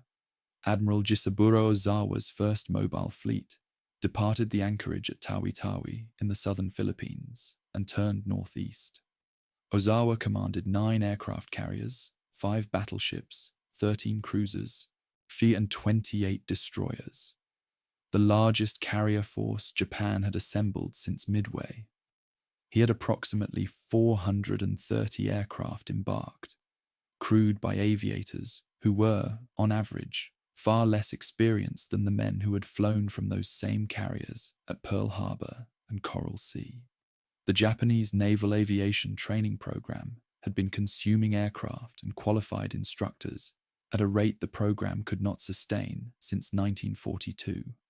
The attrition of experienced aviators at Midway, the Coral Sea, and the extended Solomons campaign had created a situation in which the men now flying from Ozawa's carriers had an average of roughly 6 months of flight training, compared to the 2 years that pre-war Japanese naval aviators had routinely completed.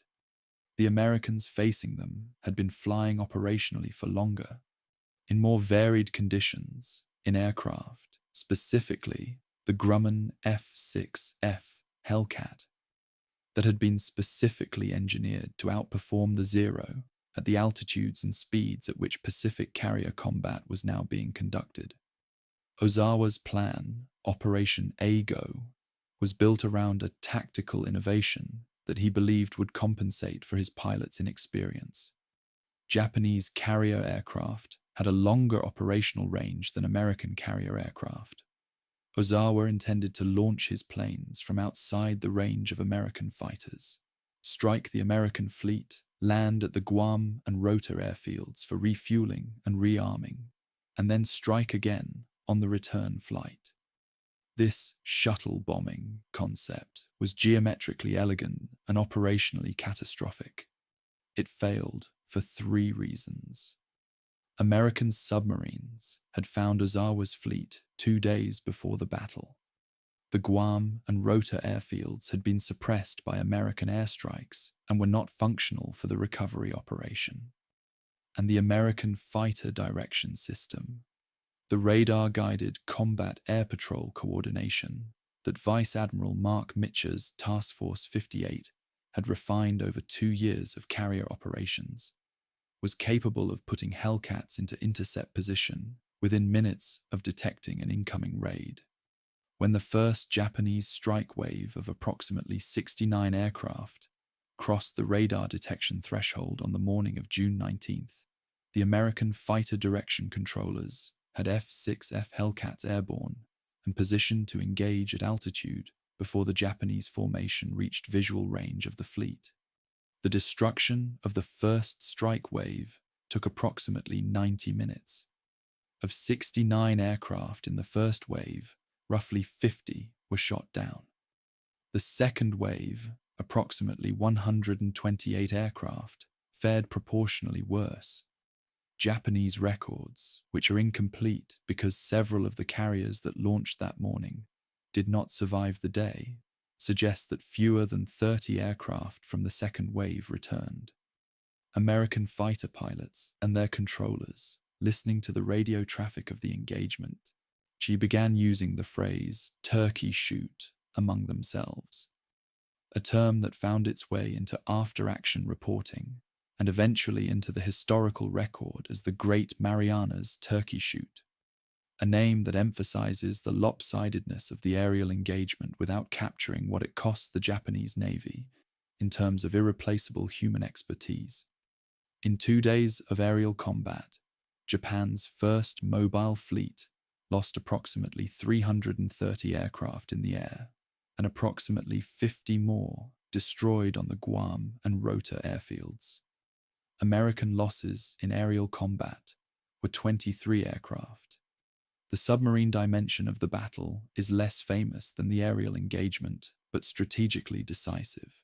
USS Albacore, a Gato-class fleet submarine, had been on patrol in the Philippine Sea when it made contact with Ozawa's fleet on the morning of June 19th. Albacore fired a spread of 6 torpedoes at the carrier Taiho, Ozawa's flagship, the largest and most modern carrier Japan had ever built, completed in March 1944 and on her maiden combat deployment. 1 torpedo struck the Taiho's aviation gasoline system. The carrier's damage control crews made a decision, opening ventilation fans to disperse the accumulated fuel vapor, that instead distributed it throughout the hangar deck. At approximately 1500 hours, a spark from an unknown source ignited the vapor. The explosion that followed was catastrophic. The Taiho sank within minutes, taking with her the flagship's communications center and Ozawa himself, who had to be physically transferred to a cruiser during the battle. Meanwhile, USS Kavala, another fleet submarine, found the carrier Shokaku, a veteran of Pearl Harbor, Coral Sea, and Santa Cruz, and put 3 torpedoes into her. The Shokaku sank at approximately 14 hours. Japan lost 2 fleet carriers, the cream of its remaining carrier aviation expertise, and the tactical coherence of its fleet, all within the same afternoon. The night of June 20th produced one of the most consequential command decisions of the Pacific War, and it belongs to Vice Admiral Mark Mitcher. American search aircraft had located Ozawa's retreating fleet late in the afternoon, at a range of approximately 275 miles, near the absolute limit of the carrier aircraft's operational radius. Launching a strike at that range in late afternoon meant that the aircraft would make their attack after sunset and return in full darkness, a maneuver that carrier aviation doctrine specifically prohibited because night carrier landings were extremely dangerous and pilots not trained in them were highly likely to ditch in the ocean. Mitcher launched anyway. 216 aircraft, armed, headed west into the late afternoon sun. The strike found Ozawa's fleet, sank the carrier Hijo, damaged 2 other carriers, and set fuel tankers on fire. Then the aircraft turned east, into full darkness, running low on fuel, with pilots who had not slept in 20 hours and had just flown the longest combat strike in American carrier aviation history. Mitcher made the second decision. He ordered Task Force 58 to turn on every light. Every ship, destroyers, cruisers, battleships, carriers, illuminated their running lights, their signal lights, and in some cases their deck lights, in direct violation of blackout protocols that had been in force continuously since Pearl Harbor. The risk was genuine. A Japanese submarine in the area could have used the lit fleet as a navigational reference for a torpedo attack. Mitchell accepted that risk because his pilots were ditching in the ocean in the dark, and he could not recover aircraft he could not find. The lights-on decision saved approximately 100 pilots who ran out of fuel and ditched near the illuminated fleet, where rescue operations could proceed immediately. 80 aircraft were lost, mostly to fuel exhaustion, in addition to the 23 lost in combat. Of the pilots who ditched, the majority survived. "Turn on the lights" became one of those phrases, like "don't give up the ship" or "damn the torpedoes," that gets repeated in the Naval Academy's leadership curriculum without the full weight of what it meant to Mitchell at that moment. The knowledge that he was risking his fleet to save individual men, and the willingness to make that trade. The strategic consequence of the Battle of the Philippine Sea for the Battle of Saipan was total and immediate. Ozawa's fleet had been Saipan's only credible hope for relief.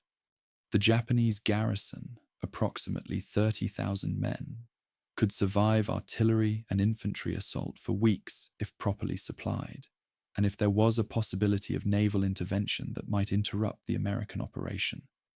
After June 20th, that possibility no longer existed. The garrison knew this within days. Captured documents recovered by American intelligence units in late June and early July indicate that Japanese officers on Saipan received radio communications confirming the fleet's withdrawal and the scale of its losses.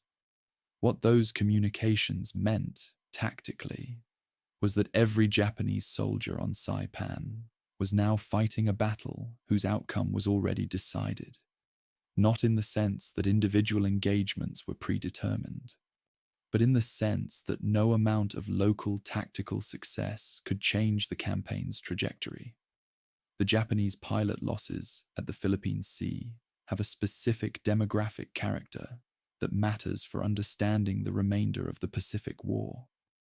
The 330 aircraft destroyed in the air on June 19th and 20th represented not just machines and fuel, but approximately 330 irreplaceable trained aviators, men who had completed the compressed 6-month training program that was already Japan's emergency response to the attrition of the previous 2 years. Japan did not have a training pipeline that could replace those losses on any timeline relevant to the continuation of the war. The American carrier aviation training system, by contrast, was producing approximately 1,000 new naval aviators per month by mid-1944, each with an average of 300 flying hours before their first fleet assignment.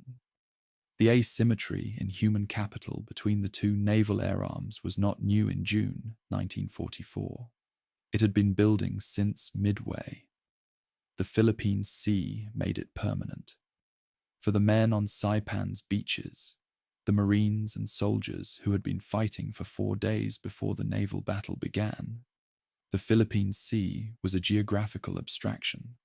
The messages that filtered down through the command structure were elliptical in the way that command communications typically are during active operations. Reference to favorable developments at sea, reference to the enemy's reduced capacity for reinforcement. Nobody told a rifle company what had happened to Ozawa's fleet in the specific terms that a post-war reader can access, but the practical effect was visible within a week. The pace of Japanese resupply drops from aircraft decreased sharply. The volume of radio traffic intercepts from the Japanese garrison changed in ways that signals intelligence analysts found significant, and the quality of Japanese counterattack coordination in the last 2 weeks of June deteriorated in ways that, in hindsight, should reflect a command structure that had absorbed the news from the Philippine Sea and adjusted its operational expectations accordingly. I have spent time with the records of Task Force 58's combat action reports from June 19th and 20th, and what strikes me most is not the numbers. The 330 aircraft, the 2 carriers, the 23 American planes, but a single notation in the report of the fighter direction officer aboard USS Lexington. After describing the second wave engagement, in which his controllers had managed the intercept of approximately 128 Japanese aircraft, with approximately 60 Hellcats, the officer wrote, "Control was maintained throughout. No wave reached the fleet." 7 words. No wave reached the fleet. That is the whole battle. She compressed into the administrative language of a man who had just conducted, in real time, the most complex radar-controlled aerial engagement in naval history, and whose after-action documentation reflects the discipline of someone who has been trained to report events, not to celebrate them. Chapter 10. Mount Tapotchau. Mount Tapotchau stands at the center of Saipan, both geographically and militarily. Its summit reaches 1,554 feet above sea level, the highest point in the Mariana Islands. And from that summit, on a clear day, in 1944, an observer with a standard field telephone and a set of map coordinates could direct artillery fire against virtually any point on the island's 15-mile length. The Japanese understood this when they designed their defensive system. So the American planners understood it when they designed the operation. And the Marines of the 1st Battalion, 29th Marines, understood it in the most immediate possible way when they were given the objective of seizing it. The 29th Marine Regiment was a peculiar unit in the organizational history of the Pacific War. It had been activated in February 1944, specifically for the Marianas Campaign, and had trained for less than 4 months before loading onto transports at San Diego. Many of its men had combat experience from other units. The regiment itself, as a formed organization, had never been in a fight. Mount Tapotchau would be its first and most consequential engagement. The approach to Tapotchau took 3 days and approximately 3 miles of lateral movement. The direct route, straight up the western slope from the beachhead, was not viable because the Japanese had prepared it with interlocking fields of fire from positions in the cliff faces that could not be neutralized by artillery without destroying the terrain, features that provided cover for the attacking infantry. The 1st Battalion instead approached from the south and east, moving through a corridor of ravines and limestone outcroppings that offered partial concealment at the cost of navigation difficulties that, in the thick vegetation of the interior, amounted at times to near-total disorientation. A first-person account preserved in the regimental history describes the terrain in terms that are striking for their precision. The jungle on the slopes was old-growth secondary growth over coral karst, which means the roots followed the rock fissures and the fissures followed no pattern a compass could help you with. You navigated by sound, artillery to the west, the sea to the east, and you hoped the sounds stayed consistent. They often didn't. Japanese defensive positions were sighted to deflect sound, and more than one patrol in the first 2 days of the approach reported hearing artillery fire from directions that made no topographic sense. By June 25th, the 1st Battalion had lost approximately half its effective strength, killed, wounded, and evacuated for heat casualties, and had not yet reached the summit. The word half requires some precision here. The battalion had landed on June 15th with approximately 910 officers and men. By the evening of June 25th, approximately 450 were present for duty. The losses were distributed unevenly across the battalion's 3 rifle companies, with one company, Charlie Company, having suffered the heaviest casualties during an assault on a ridge position on June 22nd that was ultimately abandoned because artillery support could not be sufficiently adjusted to neutralize the Japanese positions without endangering the attacking Marines.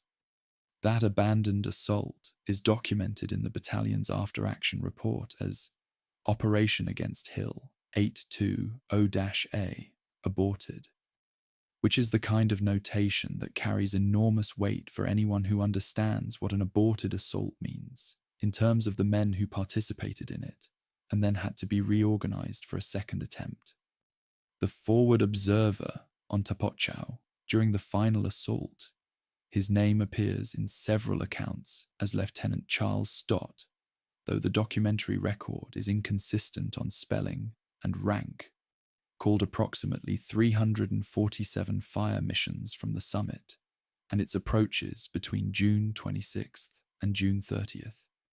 Each fire mission required him to identify a target, estimate its coordinates relative to a known reference point, transmit a call for fire to the battalion fire direction center, observe the first rounds, adjust the fire based on the burst pattern, and then transmit a fire for effect command. The average time from call to fire for effect in a well-functioning artillery system is approximately 3 to 5 minutes. Under the communication conditions on Tapotchau, where radio transmission was intermittently blocked by the limestone terrain and wire communications had not been laid, the average was closer to 8 to 12 minutes. In those additional minutes, the target might move. It might be reinforced. The infantry might advance past it. Fire observation from an elevated position was and remains one of the most technically demanding tasks in ground combat, and the willingness of forward observers to conduct it from exposed summit positions under fire is a form of institutional courage that rarely receives the narrative attention given to infantry assaults. The artillery effectiveness data from Tapotchau is one of the few places in the Saipan record where the tactical value of terrain can be quantified with reasonable precision. Before the summit was seized, artillery missions supporting the advance through the central corridor had an estimated effectiveness rate, rounds on target relative to rounds fired, of approximately 12% based on post-engagement comparison of fire logs with aerial photography. After June 26th, when the summit observation post became operational, the effectiveness rate for the same corridor rose to approximately 40%. 6,200 rounds were fired in support missions from the Tapotchau observation post during the last week of June. At the pre-summit effectiveness rate, achieving the same target destruction would have required approximately 20,000 rounds, a weight of approximately 1,000 tons of additional ammunition that would have needed to be moved from ships to shore to firing positions while the supply chain was already at the margins of its capacity. The seizure of Tapotchau was not merely a tactical victory, it was a logistics decision that the infantry made without knowing that's what they were making. The Japanese defensive system on Tapotchau was built into the limestone itself. The mountain's summit and upper slopes contain an extensive network of natural caves, enlarged and interconnected by Japanese engineering units over the preceding months. The caves served multiple functions. They housed command posts, ammunition storage, medical facilities, and defensive fighting positions that could be sealed from the exterior while remaining connected to adjacent positions through interior passages. American infantry clearing operations on the summit took 4 days after the initial seizure because each cave system required individual treatment. Grenades, flamethrowers, and direct fire weapons in close coordination, in spaces where the effective range of a rifle was sometimes less than 15 feet. The technical challenge of cave clearing in volcanic limestone terrain was sufficiently unusual that the Marine Corps subsequently developed a formal doctrine document based on the Tapotchau experience. That document circulated within the amphibious training establishment in late 1944 influenced the approach used on Iwo Jima and Okinawa. The view from Tapochau on June 28, 1944, the day the observation post became fully operational, encompassed the entire island, the anchorage with its hundreds of ships, the beaches where, 2 weeks earlier, Marines had died in the surf, and the northern coastal plain where, in 10 days, the largest Banzai charge of the war would be launched. A Marine corporal who had served as a runner for the battalion during the assault wrote in a letter home, preserved in the collection of his family and cited by James Campbell's research, that the view from the summit made him feel sick and large at the same time, like you could see too much of what was happening and none of it was good. That letter was dated June 29th. The corporal survived Saipan. He was wounded on Tinian in August and did not return to combat. The 29th Marine Regiment's seizure of Tapochau is one of the least documented significant actions of the Saipan campaign, partly because the regiment was new and had no established war correspondent relationship, partly because the fighting on Tapochau was contemporaneous with the Smith versus Smith controversy, which absorbed most of the available press attention in late June, and partly because cave-clearing operations in dense terrain do not generate the kind of identifiable dramatic moment, a flag planted, a position overrun, that military journalism historically favors. The regimental history, published by the Marine Corps Historical Center, covers the Tapochau operation in approximately 4 pages of dense technical narrative. The after-action reports are more detailed and more useful.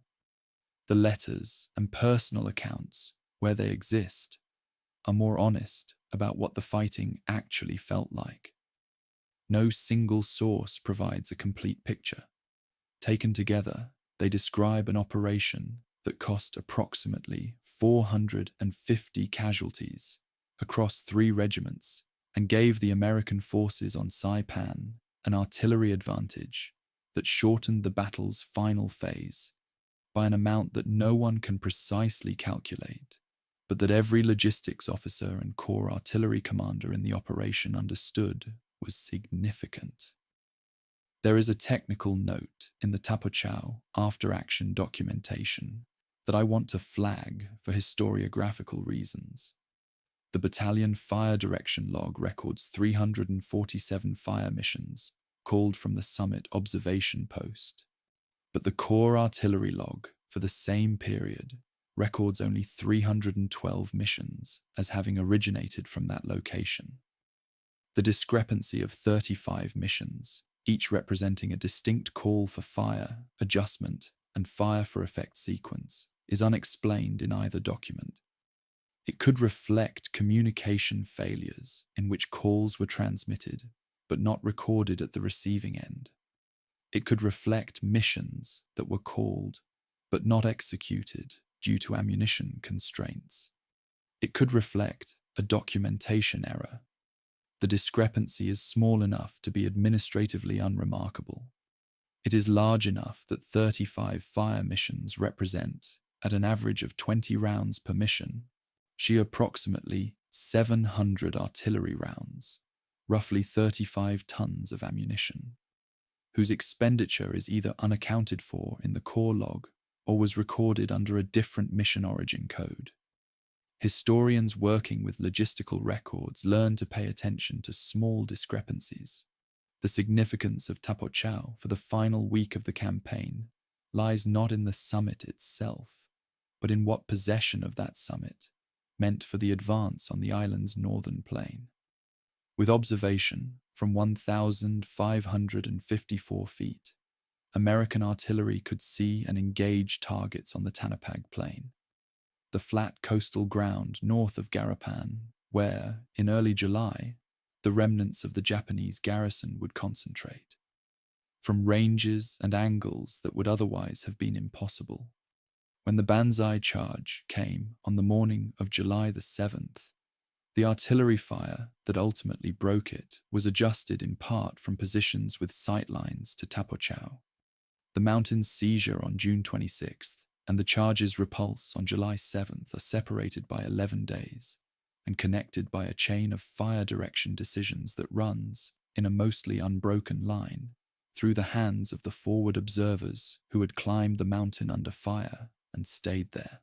Chapter 11: General Saito's Last Calculation.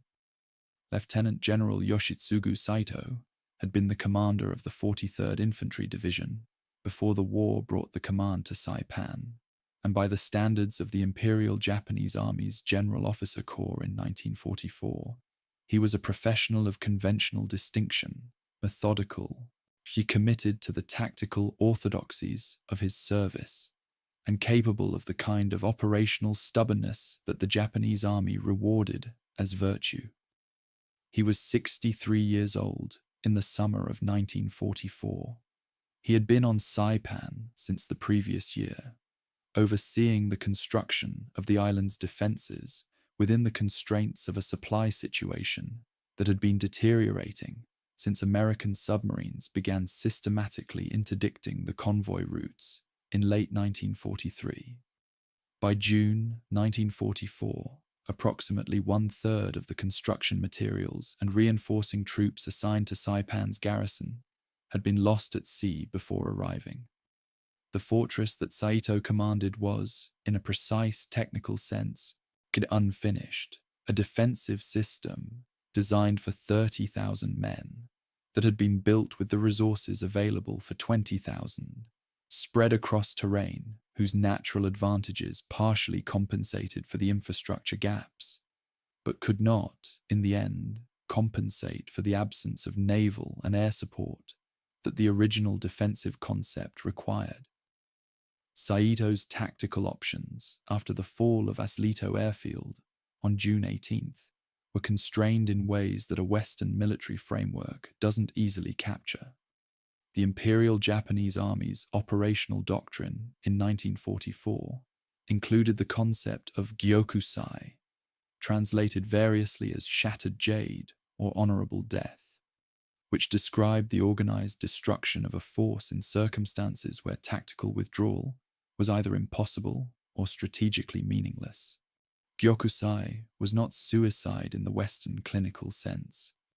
It was a doctrinal concept that acknowledged the possibility of a situation in which a garrison's value to the broader war effort was maximized not by continued defense, but by the maximum possible infliction of casualties on the attacker before the force's elimination. The distinction matters for understanding Saito's decision-making in the last 2 weeks of the battle. He was not, by the lights of his own military culture, making irrational choices. He was executing a doctrine imperfectly, with diminishing resources and a staff that was itself operating under the kind of command communication failures that cascade when a defense collapses inward.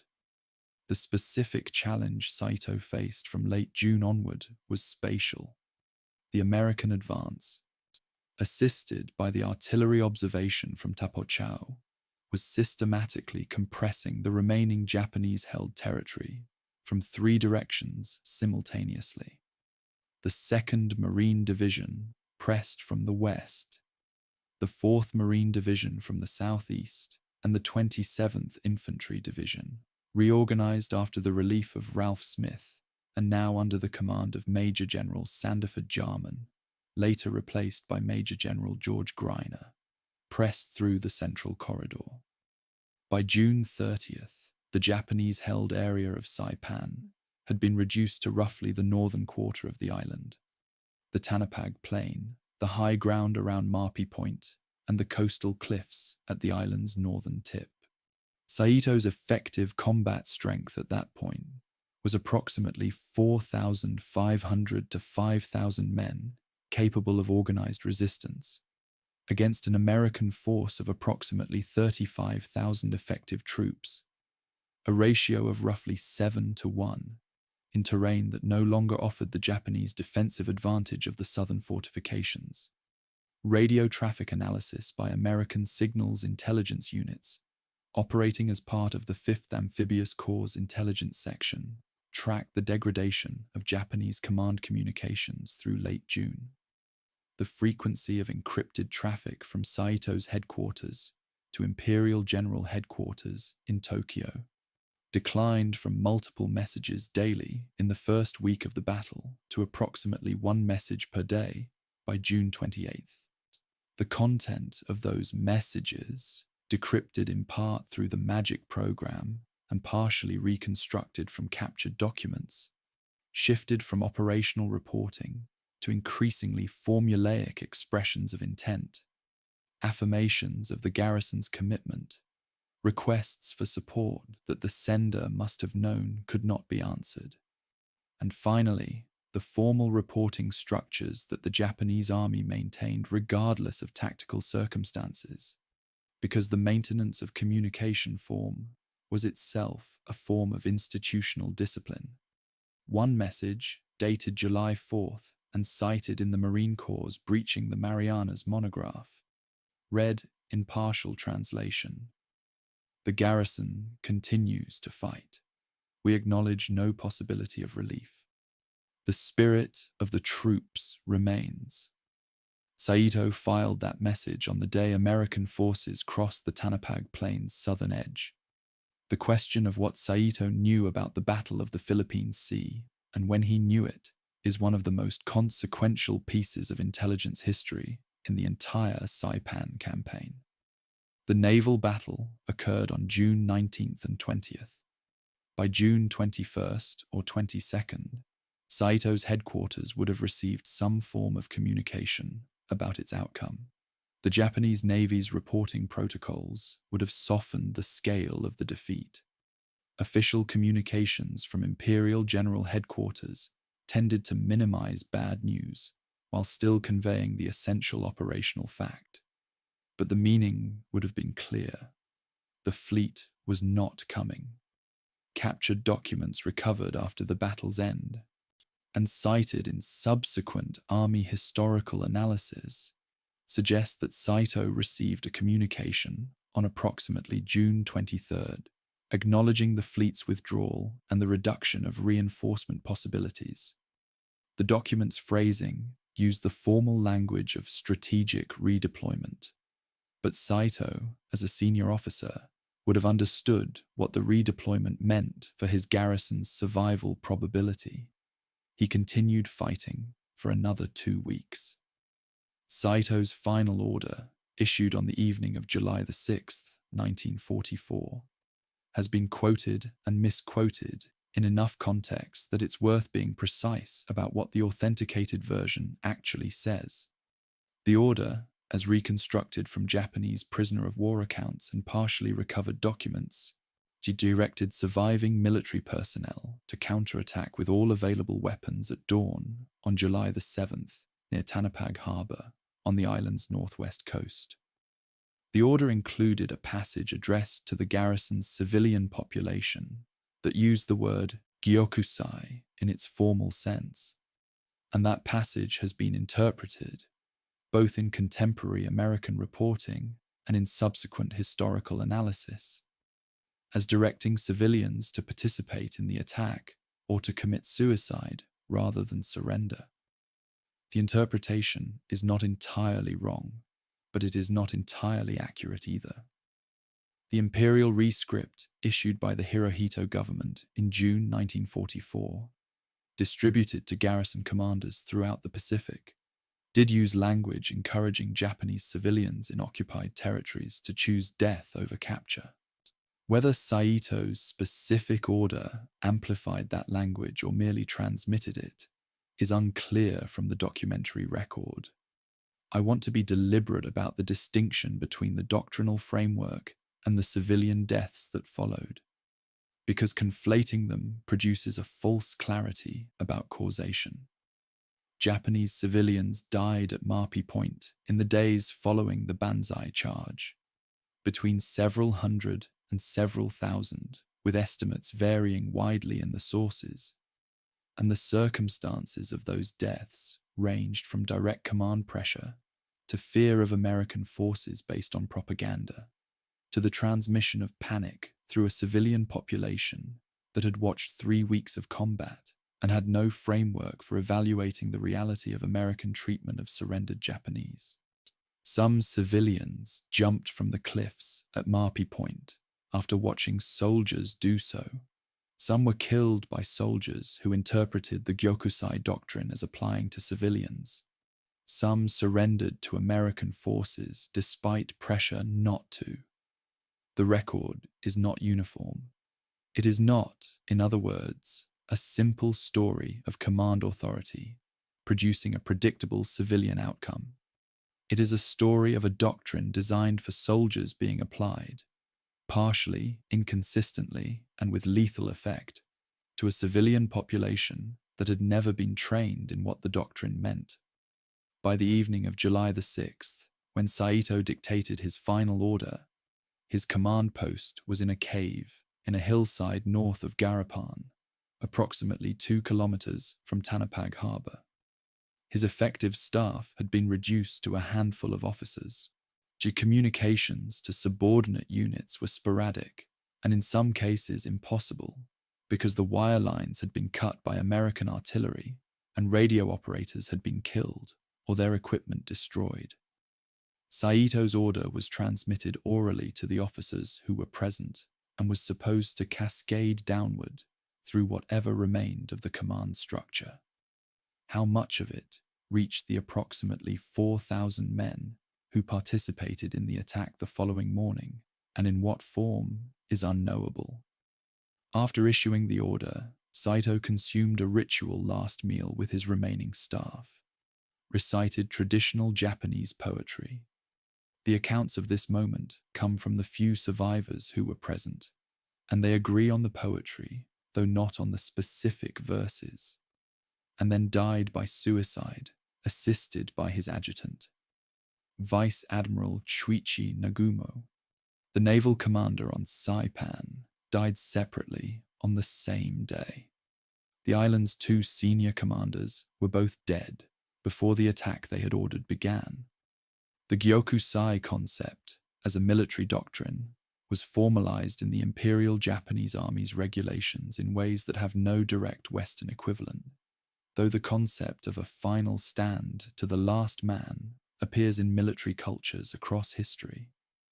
What made the Japanese application of it in the Pacific particularly significant for post-war military analysis was the scale at which it was implemented, not just on Saipan, but at Tarawa, Attu, Peleliu, Iwo Jima, and Okinawa, and the implications it created for the planning of Operation Downfall, the planned invasion of the Japanese home islands. The casualty projections that Secretary of War Henry Stimson reviewed in June 1945 and that President Truman received in various forms that summer were based in part on the pattern of Japanese garrison behavior that Saipan represented, a willingness to resist to virtual complete annihilation, extended through civilian populations who had been incorporated into the garrison's defense psychology. The numbers in those projections ranged from 250,000 to 1 million American casualties, depending on the assumptions about Japanese resistance density. Saipan was one of the primary data points from which those assumptions were derived. The historical literature on General Saito himself is thinner than his significance warrants. The Japanese records of the Saipan campaign are fragmentary. Most of the documents that would have been in his headquarters were either destroyed during the battle or lost when the command post was overrun.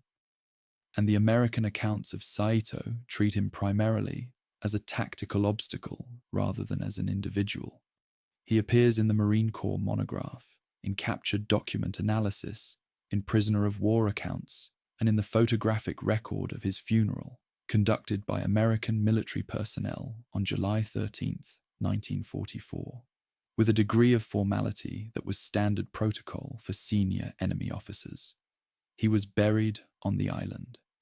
His decision to order the Gyokusai attack on July the 7th, rather than a general surrender, which, by early July, would have been the more logical, tactical choice in Western terms, is the central analytical fact of the battle's final phase, and it is a decision that cannot be fully understood without the doctrinal and cultural framework in which it was made.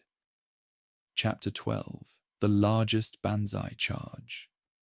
At approximately 0300 on the morning of July the 7th, 1944, an estimated 4,000 men, the remnant of the Japanese garrison of Saipan, supplemented by wounded soldiers who had left hospital positions, by support and administrative personnel who had never been intended as combat troops, and by an indeterminate number of civilians who had been caught up in the movement, crossed the Japanese line of departure north of Tanapag Harbor and began moving south toward American positions along the Tanapag Plain.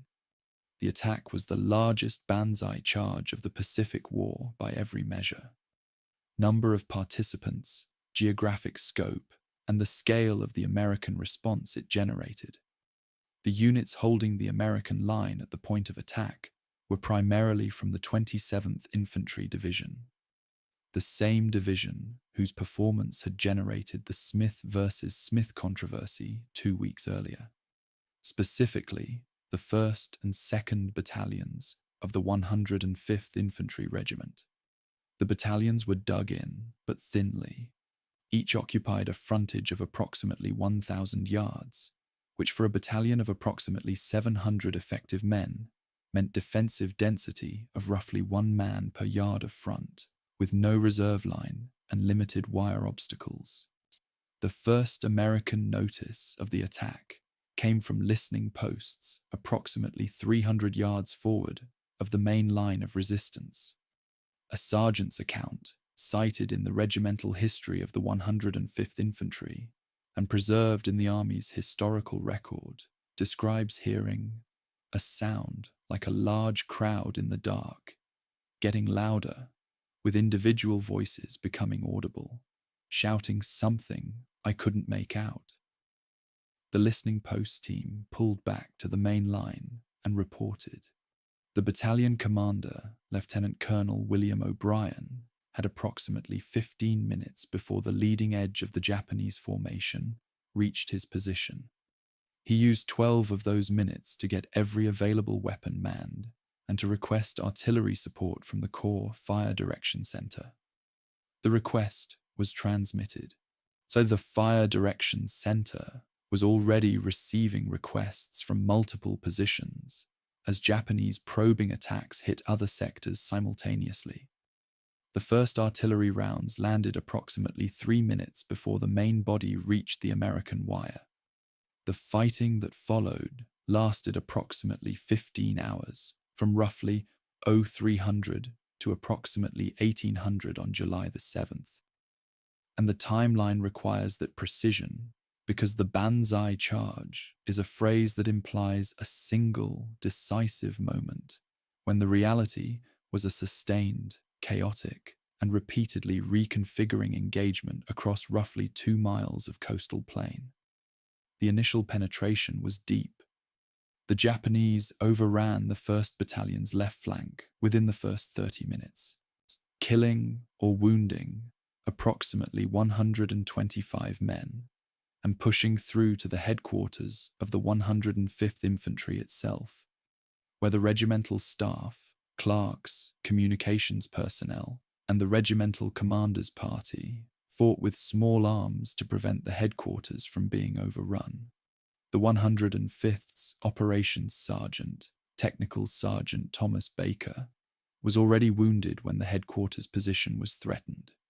He refused evacuation, fought until he was out of ammunition, and was found dead at his position the following morning. He was posthumously awarded the Medal of Honor. So were Lieutenant Colonel O'Brien, who died at the head of his men during a counterattack to restore the line, and Private First Class Harold Agerholm, who evacuated approximately 45 wounded men under fire using a jeep before being killed. The artillery response to the charge involved a technical improvisation that the official after-action report documents in detail, and that represents one of the most unusual uses of indirect fire support in the Pacific Campaign.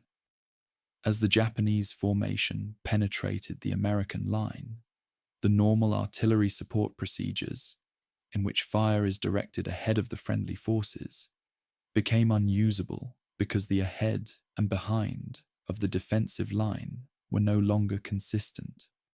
Japanese attackers were mixed with retreating and fighting American soldiers across a 2-mile front. Calling standard artillery missions risked killing American troops who could not be located precisely enough to protect. The Corps artillery officer, working with the observation post on Tapochau and with aerial observers in liaison aircraft, developed a fire plan that used the coastal geography as a fix point. Artillery was directed at the beach itself, at the water's edge, and at the 100 to 200 yard band between the waterline and the outermost penetration of the Japanese advance, with the intent of cutting off the leading elements from reinforcement. The fire was close, dangerously close by any standard, and the after-action report includes a notation that 3 American soldiers were killed by short rounds during the engagement. The Corps Artillery Commander's log entry for approximately 0530 reads, "Fire maintained on beach corridor. Infantry casualties from own fire accepted as operationally necessary." The scale of the artillery response reflects the urgency of the tactical situation.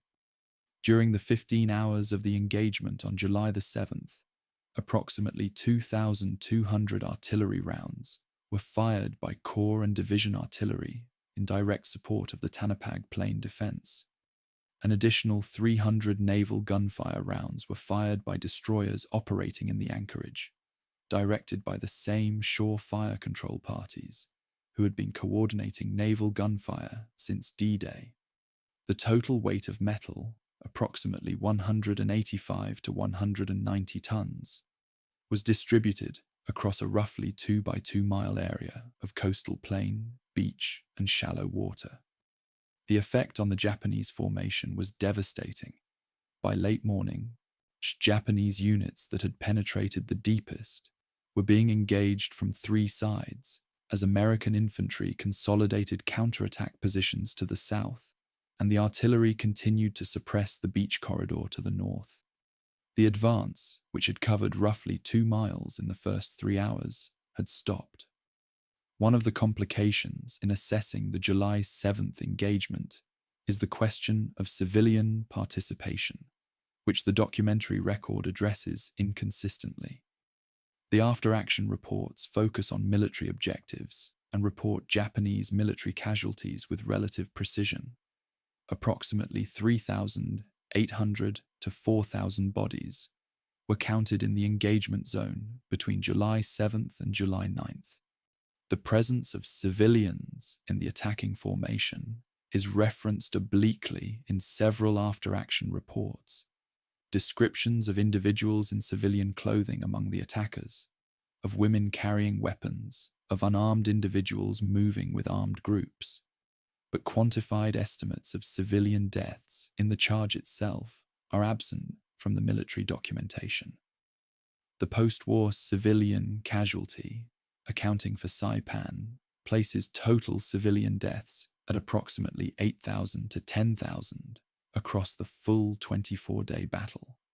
The proportion of those deaths attributable specifically to the July 7th engagement, as opposed to the preceding weeks of combat or the Marpi Point suicides that followed, is not established with precision in any source I've found that relies on primary documentation rather than retrospective estimate. The Marine and Army units that moved into the engagement zone after the Japanese attack collapsed found a landscape that several veterans' accounts describe in terms that resist the kind of narrative compression military history typically employs. A Marine corporal attached to the collecting point established north of Tanapag on July 8th wrote in a letter cited in the regimental history of the 29th Marines that the ground was not a battlefield. In any way I'd been told a battlefield looks. It was more like a disaster site. There were people in all directions, some of them soldiers, and some of them clearly not, and the only thing that distinguished them was whether they were in uniform, which not all of them were. That observation, the difficulty of distinction between combatant and civilian in the aftermath of the charge, foreshadows the scene at Marpy Point that would dominate the final days of the battle, and that would generate the most enduring documentary and photographic record of the entire campaign. The Medal of Honor actions of July 7th deserve more than a recitation of names. Sergeant Baker, Lieutenant Colonel O'Brien, and Private Agerholm represent three distinct forms of courage under identical circumstances, and the distinction matters. Baker's action was individual, a man already wounded who chose to continue fighting rather than accept evacuation, and who was found dead in his final position, surrounded by evidence of sustained resistance. O'Brien's action was command courage, a battalion commander who led a counterattack at close range when the tactical situation required the commander's personal presence to restore unit cohesion.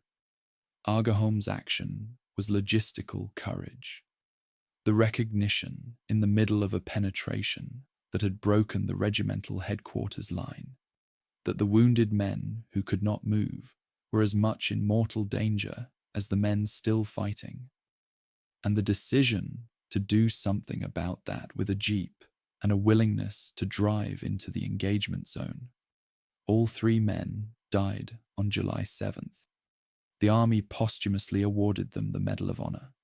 The 27th Infantry Division, whose performance 2 weeks earlier had been the subject of the most damaging inter-service controversy of the Pacific Campaign. She produced 3 Medal of Honor recipients in 15 hours of fighting. The Japanese perspective on July 7th exists in fragmented form through the accounts of the approximately 700 survivors of the original 4,000 who were taken prisoner in the days following the charge, or who surrendered in the weeks and months thereafter. One account, recorded by American military intelligence interviewers and preserved in the records of the Pacific Ocean Areas Command, describes the experience of a corporal in the 17th Infantry Regiment who had entered the attack with a broken rifle.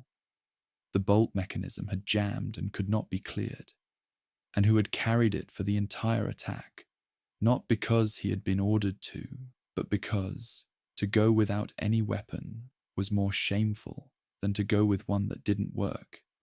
He had been in the attack for approximately 2 hours before being separated from his unit in the chaos of the penetration.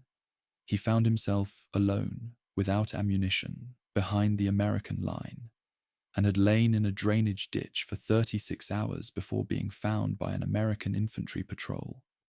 He was 31 years old.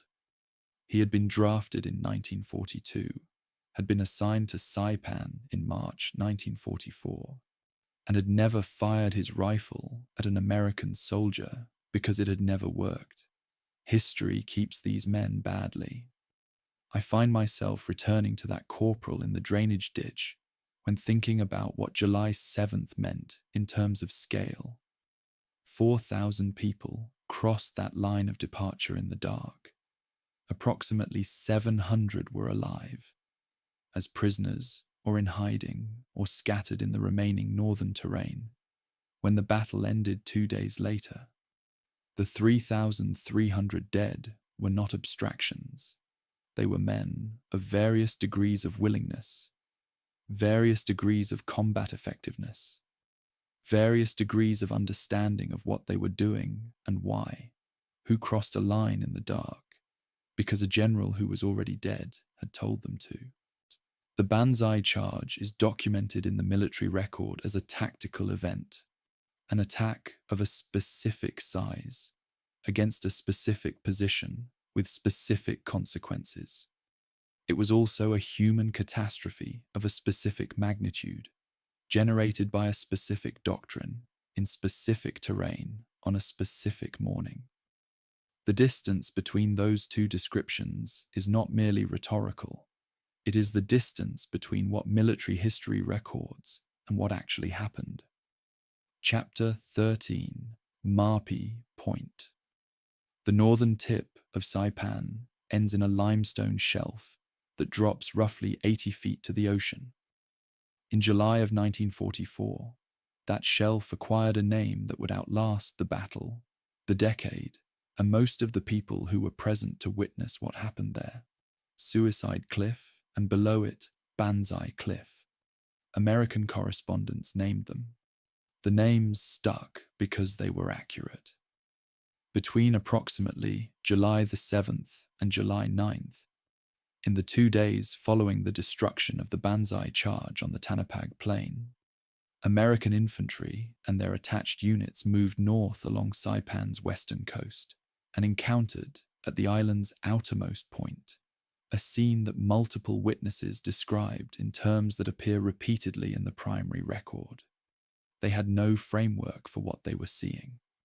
Time correspondent Robert Sherrod, who had covered Tarawa and Saipan from the beaches, filed a report in late July for Time magazine's issue of August 7th, 1944, under the headline, "The Nature of the Enemy," in which he described watching Japanese civilians and soldiers jump from the cliffs in numbers that he could not initially reconcile with what he had been told about the civilian population's size and distribution. "I had been told there were perhaps 20,000 civilians on Saipan," Sherrod wrote. "What I saw at Marpi Point made me believe that number was too low, or that the civilians had not understood what was being offered to them, or both. The American loudspeaker broadcasts that preceded the infantry's advance to Marpi Point were a genuine effort at psychological operations, and the historical record on their effectiveness is genuinely ambiguous." Nisei linguists attached to the 5th Amphibious Corps had been broadcasting surrender appeals throughout the campaign. In Japanese, in the dialect spoken by the Okinawan settlers, who made up a significant portion of the civilian population, and in some cases with messages directed specifically at the Chamorro and Korean populations, who had different relationships to the Japanese garrison and different incentives regarding surrender. The broadcasts at Marpi Point specifically promised safe treatment, food, and medical care. They were transmitted through loudspeaker equipment mounted on vehicles and on at least one landing craft operating offshore. The testimony of survivors who did surrender at Marpi Point indicates that some people came forward specifically in response to those broadcasts. The testimony also indicates, and this is where the historiography becomes complicated, that Japanese soldiers in some positions were actively preventing civilians from approaching the American lines, in some cases at gunpoint, and that the propaganda content of the broadcasts was being actively countered by military personnel who told the civilians that the American promises were deceptions designed to lure them into captivity where they would be killed or enslaved. The specific mechanics of what happened at Marpi Point, how many died, by what means, under what degree of coercion, have been documented with varying degrees of precision in a body of sources that do not fully agree. The US Marine Corps after-action reports estimate between 1,000 and 1,500 civilian deaths in the Marpi Point area during the period July 7th through July 9th. The post-war civilian casualty studies, conducted by the military government unit that established Camp Susupe and was responsible for registering the surviving civilian population, arrived at total battle-related civilian casualties across the entire 24-day campaign of approximately 8,000 to 10,000 people, with Marpi Point deaths constituting a significant but not precisely defined portion of that total. A 1974 article in Pacific Studies, drawing on Japanese survivor testimonies collected in the 1950s and 60s, estimated that between 1,000 and 2,000 civilians died at Marpi Point specifically. The JS Tour accessible version of that study notes a methodological limitation that is important. The survivor population available for interview was self-selected, meaning that people who had survived in ways that were shameful within Japanese cultural norms, by surrendering, by being captured while wounded, by hiding, were underrepresented in the testimony pool. The photographic record from Marpi Point is extensive and has been widely reproduced, which creates its own historiographical problem. Several of the most reproduced photographs showing Japanese civilians in the water below the cliffs, American soldiers on the clifftop, and families in the moments before jumping, were taken by military photographers whose mission was documentation rather than journalism, but whose images were subsequently edited, captioned, and contextualized by organizations with institutional interests in particular narratives about the battle. And some photographs were suppressed at the time by military censors, who judged them too disturbing for domestic American publication. Others were released specifically to support public affairs messaging about the irrationality of Japanese resistance. The photographs do not lie about what they show, but what any individual photograph shows is a fraction of a continuous situation, and the selection of which fractions to release and which to suppress shaped the post-war understanding of Marpi Point in ways that are only partially recoverable from the archive. The American soldiers and Marines who witnessed the events at Marpi Point were, by the morning of July 8th, men who had been in continuous combat for 23 days. The exhaustion that surfaces in their accounts is not merely physical. It is the specific exhaustion of people who have reached the boundary of their capacity to integrate new information emotionally. A Marine sergeant whose account appears in the oral history collection, It Rained Fire, compiled by Stephanie Soda and Jennifer McKinnon, and published by the Northern Mariana Islands Historic Preservation Office in 2019, describes arriving at the cliff edge and seeing people in the water, some alive and swimming, and some not, and a woman on the ledge holding a baby, and I didn't. And then the account breaks off and resumes with a description of the loudspeaker equipment being brought forward. That syntactic break, the interrupted sentence, appears in the oral history transcript as written, because the transcribers preserved the gap. It is one of the most honest moments in the entire documentary record of the battle. The Chamorro population's experience of Marpi Point was different from the Japanese civilian population's experience, and the difference has been inadequately represented in most accounts of the battle. Chamorros, the indigenous people of the Marianas who had been living under Japanese administration since 1914, and under active occupation since the Japanese garrison reinforced in 1943, were generally treated by American forces as friendly, or at least as distinguishable from the Japanese civilian population, and they were encouraged to approach American lines from the first days of the campaign. The It Rained Fire oral history collection, which is the most systematic collection of Chamorro testimony from the battle period, she includes accounts of Chamorro families who hid in caves during the American advance, emerged to surrender, and were fed and assigned to what would become Camp Susupe within hours. Those experiences were not universal. Some Chamorro civilians were killed in the crossfire of the advance, and the oral histories include accounts of near misses and deaths.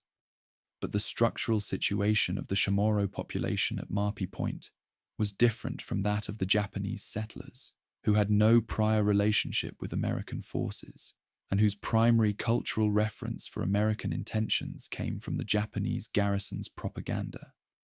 The Korean laborers on Saipan, approximately 2,000 to 3,000 at the start of the battle, she brought to the island by the South Seas Development Company and by Japanese military construction programs, occupied a third structural position that is the least well documented in the English language record.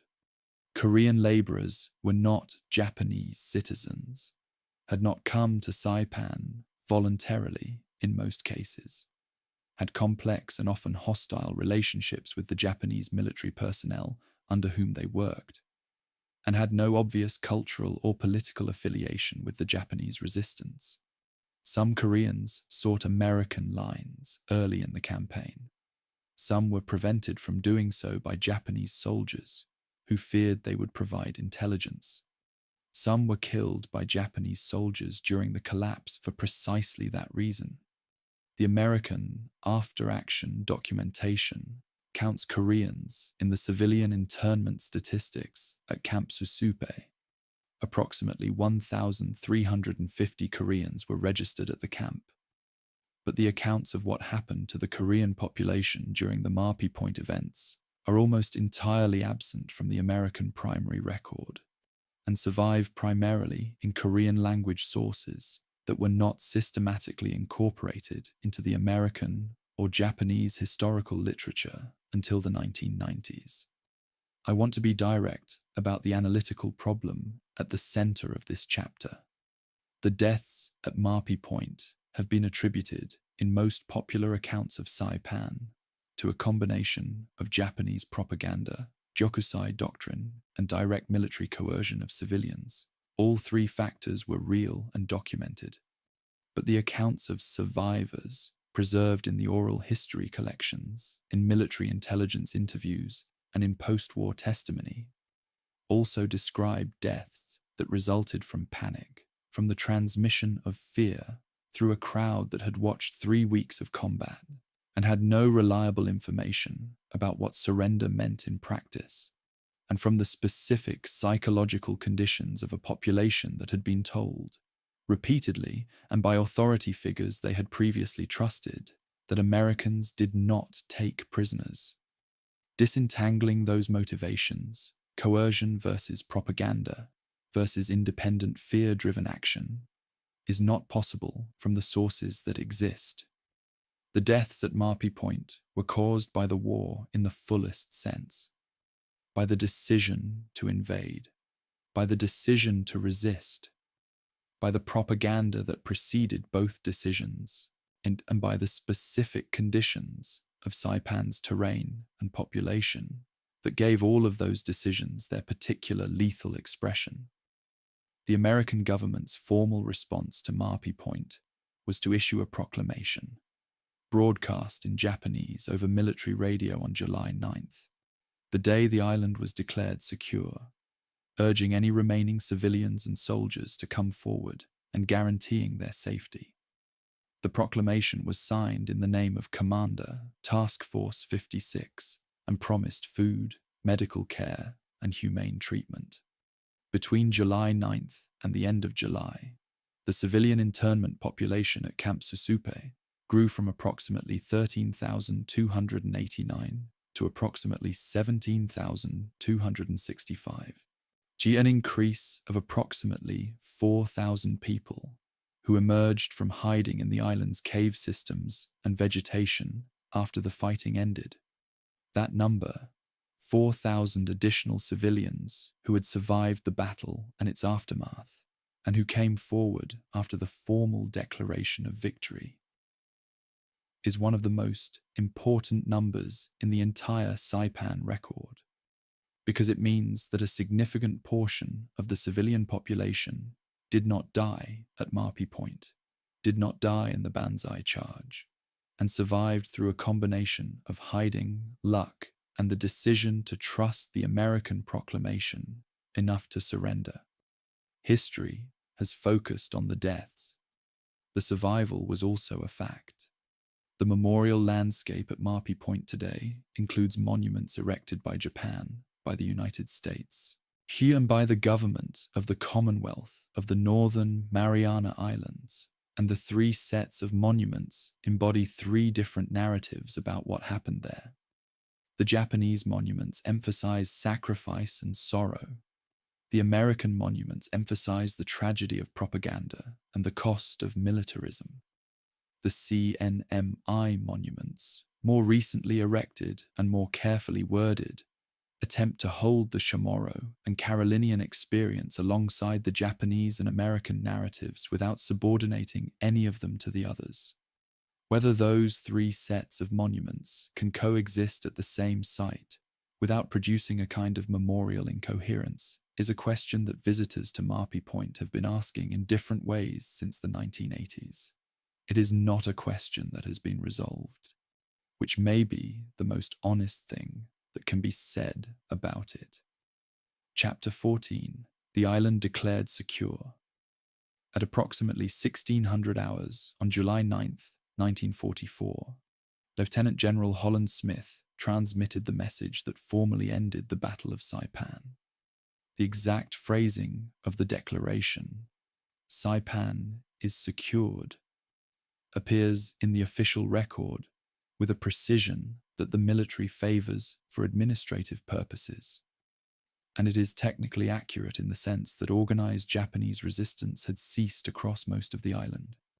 It is also technically incomplete in the sense that scattered Japanese personnel would continue to resist in the island's cave systems for days, weeks, months, and in one exceptional case, Private Shoichi Yokoi, though his story belongs to Guam, years after the formal declaration.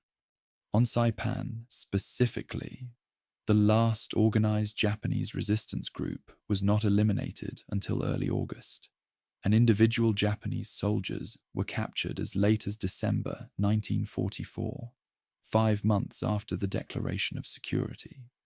The gap between the administrative fact of secured and the operational reality of a continuing enemy presence is one of the structural problems of island warfare that the Pacific Campaign never fully resolved, and it surfaces at Saipan in ways that the after-action documentation treats as routine, and that the military government personnel assigned to administer the island experienced as anything but.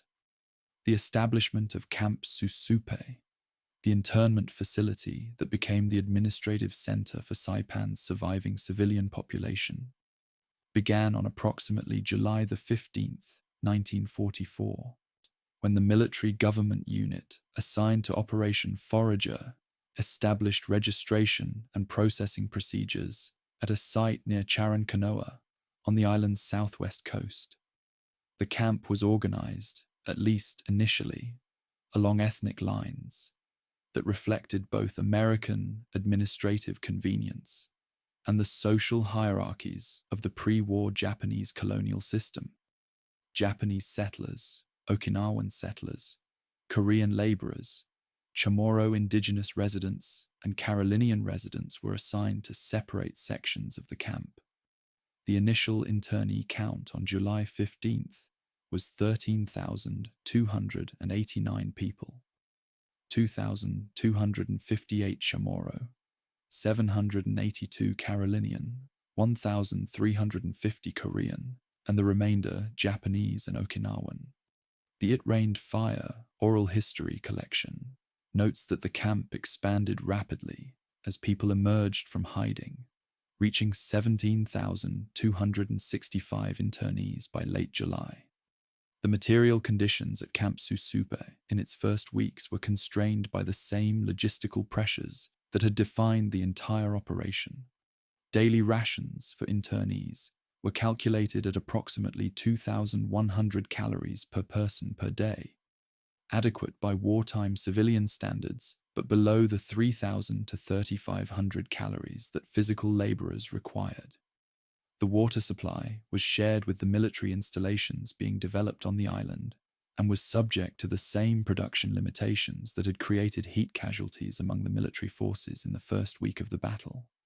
A military government report filed in August 1944 noted that the camp's medical facility had treated approximately 840 internees for malnutrition-related conditions in its first month of operation, and that the Chamorro and Carolinian populations had higher rates of malnutrition than the Japanese internees.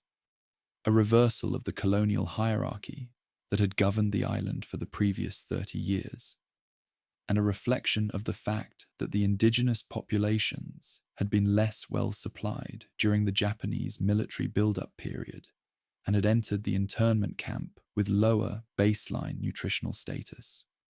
The Seabees and military government personnel who administered Camp Susupe in its first months were working in a situation that had no close precedent in American military planning.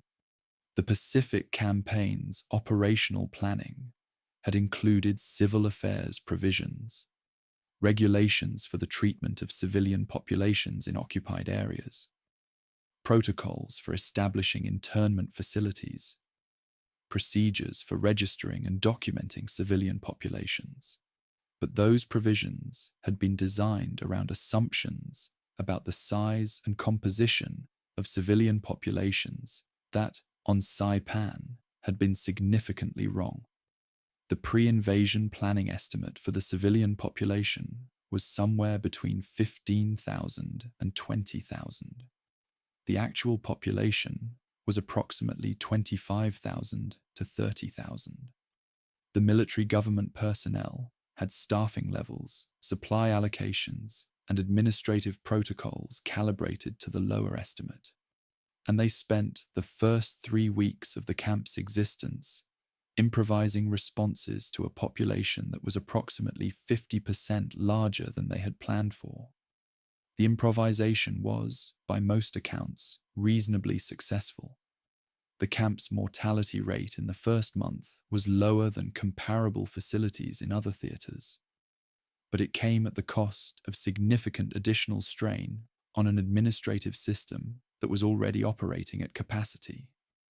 The Chamorro experience of Camp Susupe is documented most fully in the It Rained Fire collection, which was compiled from oral histories recorded between 1998 and 2014, and represents the most sustained effort to preserve indigenous testimony about the battle in a systematic form.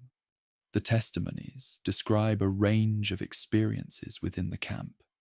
Some Chamorro families were reunited at Camp Susupe after being separated during the battle. Others arrived with members missing and received no information about their whereabouts for weeks. The camp's ethnic division structure placed Chamorro families in proximity to the Japanese settlers, whose administration of the island had been, in many cases, exploitative and discriminatory.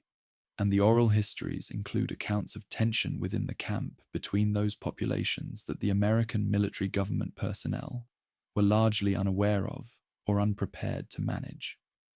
One testimony from a Chamorro woman who arrived at Camp Susupe on July 20th with 4 children and describes being assigned to a section of the camp adjacent to a section housing Japanese settlers from Garapan who had been her family's employers before the war, and describes the strange and wrong quality of encountering them under those conditions.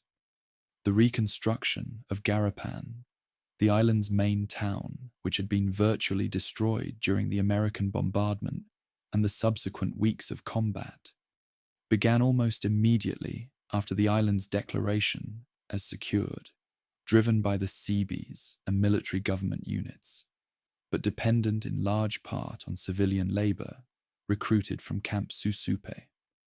Japanese and Okinawan internees with construction skills were employed in clearance and rebuilding operations. Chamorro internees were employed in agricultural and service roles. The payment system was minimal. The military government records cite compensation at approximately 5 cents per hour for unskilled labor. And the labor recruitment was in some cases compulsory, in the sense that internees who were medically able to work were expected to work, and those who refused could be denied supplemental rations. The post-war legal analysis of the Camp Susupe labor recruitment system concluded that it was within the technical bounds of the Geneva Convention provisions for prisoner labor, but the analysis was conducted by American military lawyers and has not been universally accepted by historians of the period. The Seabees' work on Esley Field, the former Japanese airstrip that had been seized on June 18th and repaired to operational status within a week, was continuing through July, with a pace and urgency that the military government operations at Camp Susupe did not share. The strategic purpose of Saipan had always been the airfield, not the island itself, and by late July, the construction priorities reflected that clearly. The field was being expanded from a single runway, accommodating fighter aircraft, to a complex capable of handling the B-29 superfortress, which required a runway at least 8,000 feet long, with a load-bearing capacity far exceeding what the existing Japanese coral base construction could provide. The first B-29 superfortress touched down at Isley Field on October 12, 1944, by which point the Seabees had been working on the expansion for approximately 3.5 months. The complexity of that engineering achievement, transforming a combat-damaged Japanese airstrip into a base capable of supporting long-range strategic bombing operations in approximately 100 days, is a story that the strategic bombing literature covers in terms of aircraft and missions, and largely ignores in terms of the 742 CB personnel who built it. I've spent time with the military government reports from Camp Susupe, and what strikes me is the administrative language in which human catastrophe gets processed. The report for the week ending July 28, 1944, records: internee population 17,265. Deaths this week, 43. Births this week, 7. Medical cases treated, 1,211. Labor details completed, 12. Handicraft cooperative sales, not yet established, 43 deaths in a week, 7 births. The births don't appear in the narrative accounts of Saipan. The deaths appear as a statistical footnote. 7 children were born at Camp Susupe in the week of July 21st to 28th, 1944. Children whose first weeks of life were in an internment camp on an island that had been a battlefield 2 weeks earlier, administered by a military government that had not planned for their existence. None of them are named in the military government records. The July 9th declaration of Saipan as secured had consequences that extended well beyond the island's administrative future. The fall of Saipan was interpreted in Tokyo as a strategic catastrophe of the first order, not merely the loss of a garrison, which had happened at Guadalcanal and Attu without producing political crisis, but the loss of the inner defensive perimeter, the zone that Imperial General Headquarters had publicly characterized as Japan's absolute last line of defense. The distance from Saipan to Tokyo was approximately 1,300 miles, within the operational radius of the B-29 superfortress, and the Japanese government had been aware since the previous year that American possession of the Marianas would create a direct threat to the home islands that could not be countered by existing air defense systems. The declaration of Saipan as secured on July 9th meant, in the most immediate strategic sense, that Japan's government faced a choice between a political reckoning and a military posture that could not be sustained. That reckoning was 9 days away. The human cost of Saipan, approximately 3,100 American dead, approximately 30,000 Japanese military dead, approximately 10,000 civilian dead, cannot be fully accounted for in the administrative language that the military uses to declare operations concluded. The declaration of July 9th closed the operation in the record. It did not close the island. The cave systems in the island's interior still held Japanese soldiers who would not surrender for months. The graves of the dead, Japanese, American, and civilian, were not systematically located and documented until well after the war. Camp Susupe's population would remain in internment until the island's formal civilian administration was re-established, a process that took years. The 43 people who died in the week ending July 28th did not die because Saipan was still being fought over. They died because the consequences of the battle's 24 days continued to ripple through the population of the island, long after the military had moved its attention north to Tinian and Guam. Chapter 15. Tojo Falls. On July 18, 1944, Prime Minister Hideki Tojo submitted his resignation to Emperor Hirohito. The resignation was accepted the same day. Tojo's entire cabinet resigned with him, ending an administration that had held power since October 18, 1941.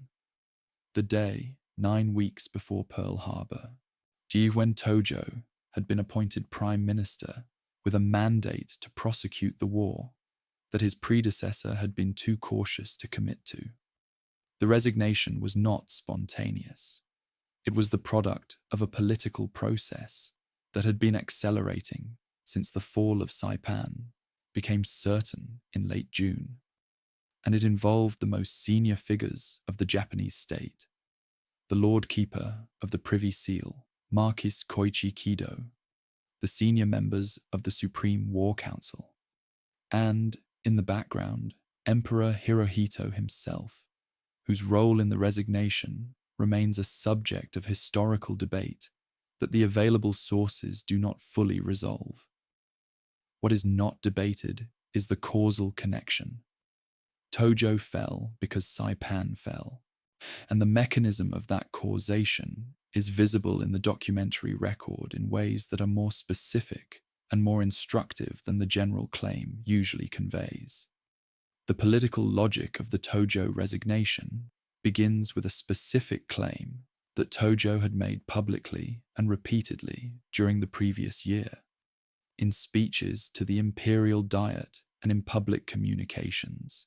Tojo had characterized the outer defensive perimeter of the Pacific, a line running through the Marianas, the Carolines, and the Philippines, as Japan's absolute national defense zone, a phrase that carried both strategic and ideological weight.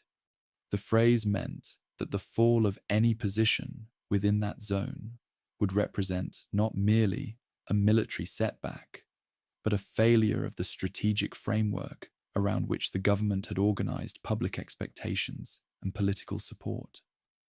When Saipan fell on July 9th, Tojo faced the political consequences of a promise he could not keep.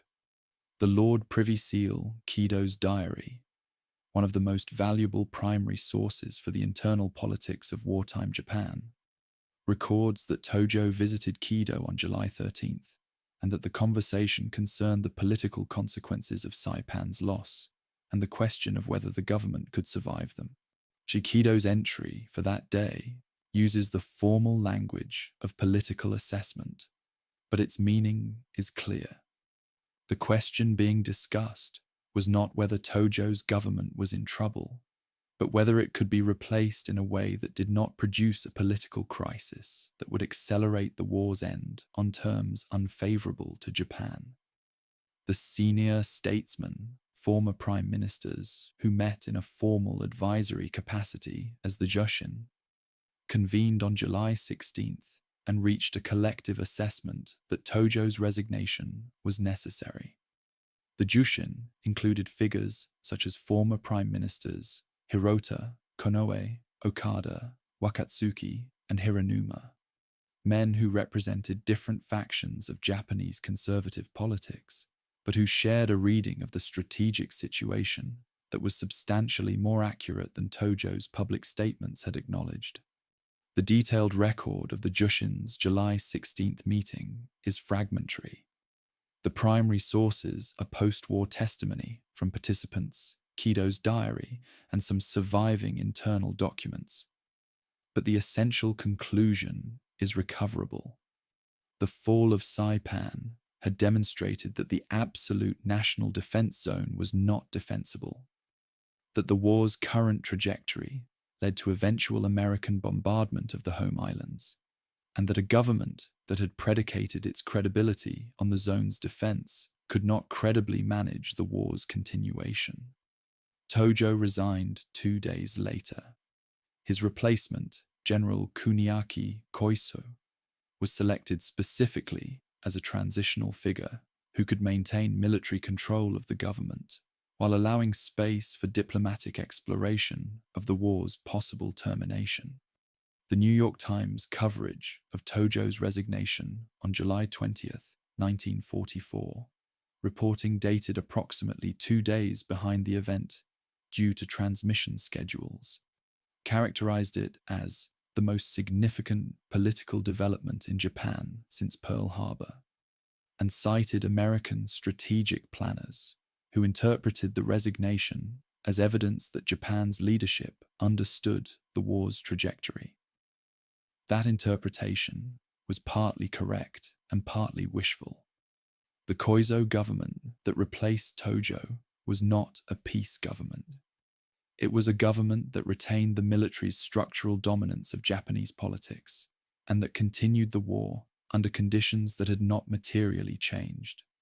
What had changed was the political framework within which the war was being conducted, the absolute certainty of Tojo's public posture. We are winning, the defense zone will hold, sacrifice will be rewarded, gave way to a more ambiguous position in which the war's continuation was justified on terms that acknowledged difficulty without conceding defeat. The distinction mattered for the internal politics of the Japanese state. It did not immediately affect the operational situation. The Kido Diary's entry for July 18th, the day of Tojo's resignation, is one of those primary source documents that historians return to because it says more than its author intended.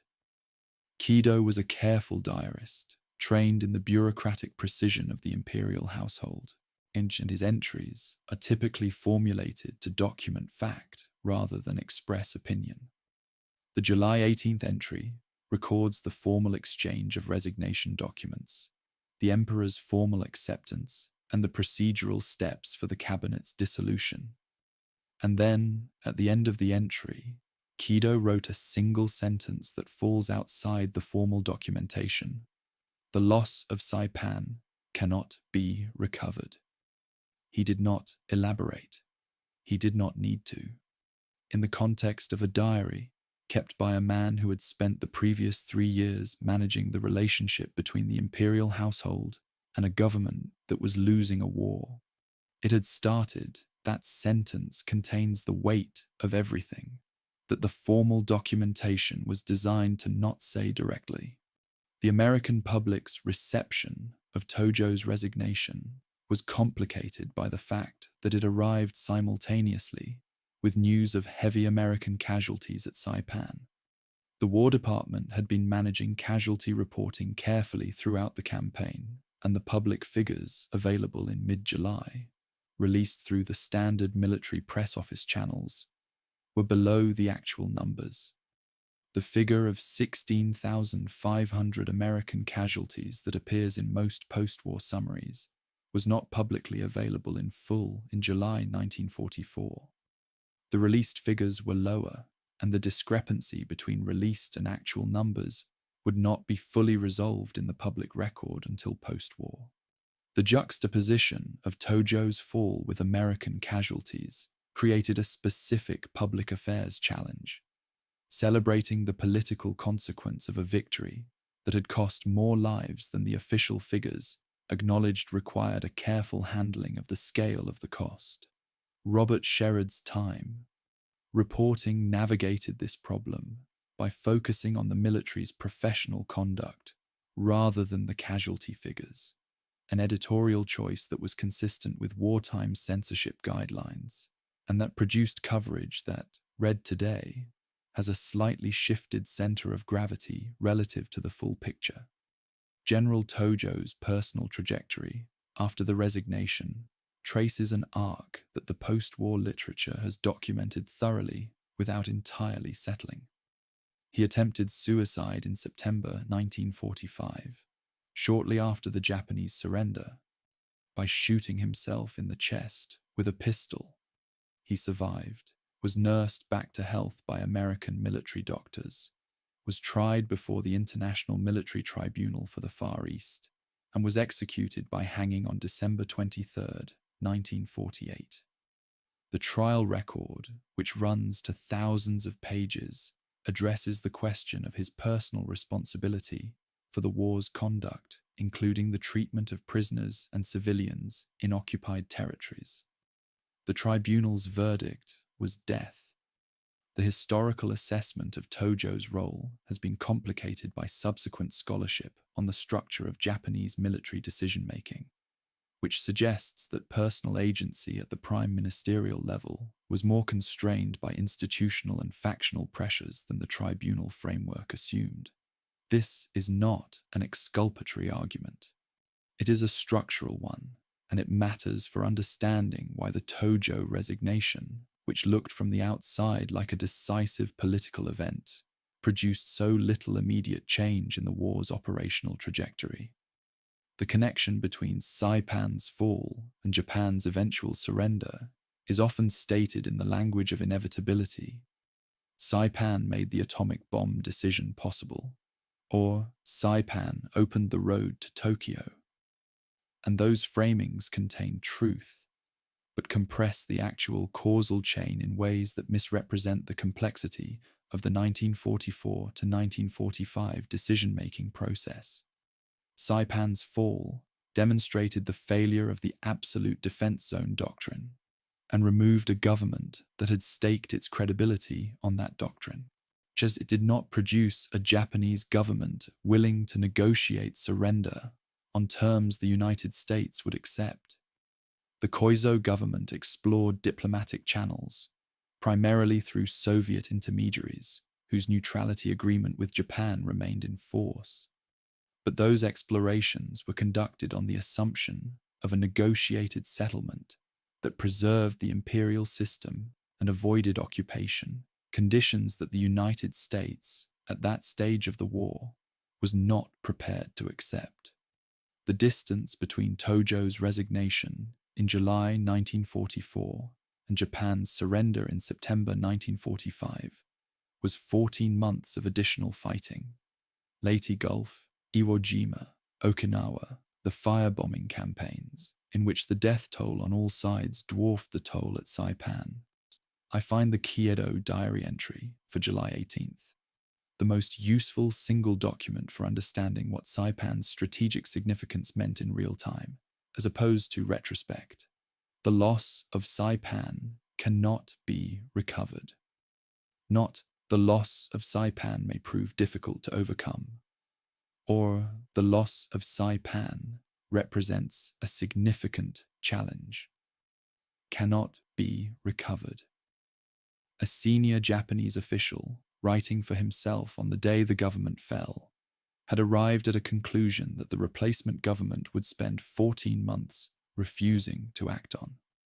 That 14-month gap is the most consequential period in the Pacific War's final phase, and it began on July 18, 1944, in the resignation of a prime minister whose government had staked itself on a defense zone that a beach landing on June 15th had already made obsolete.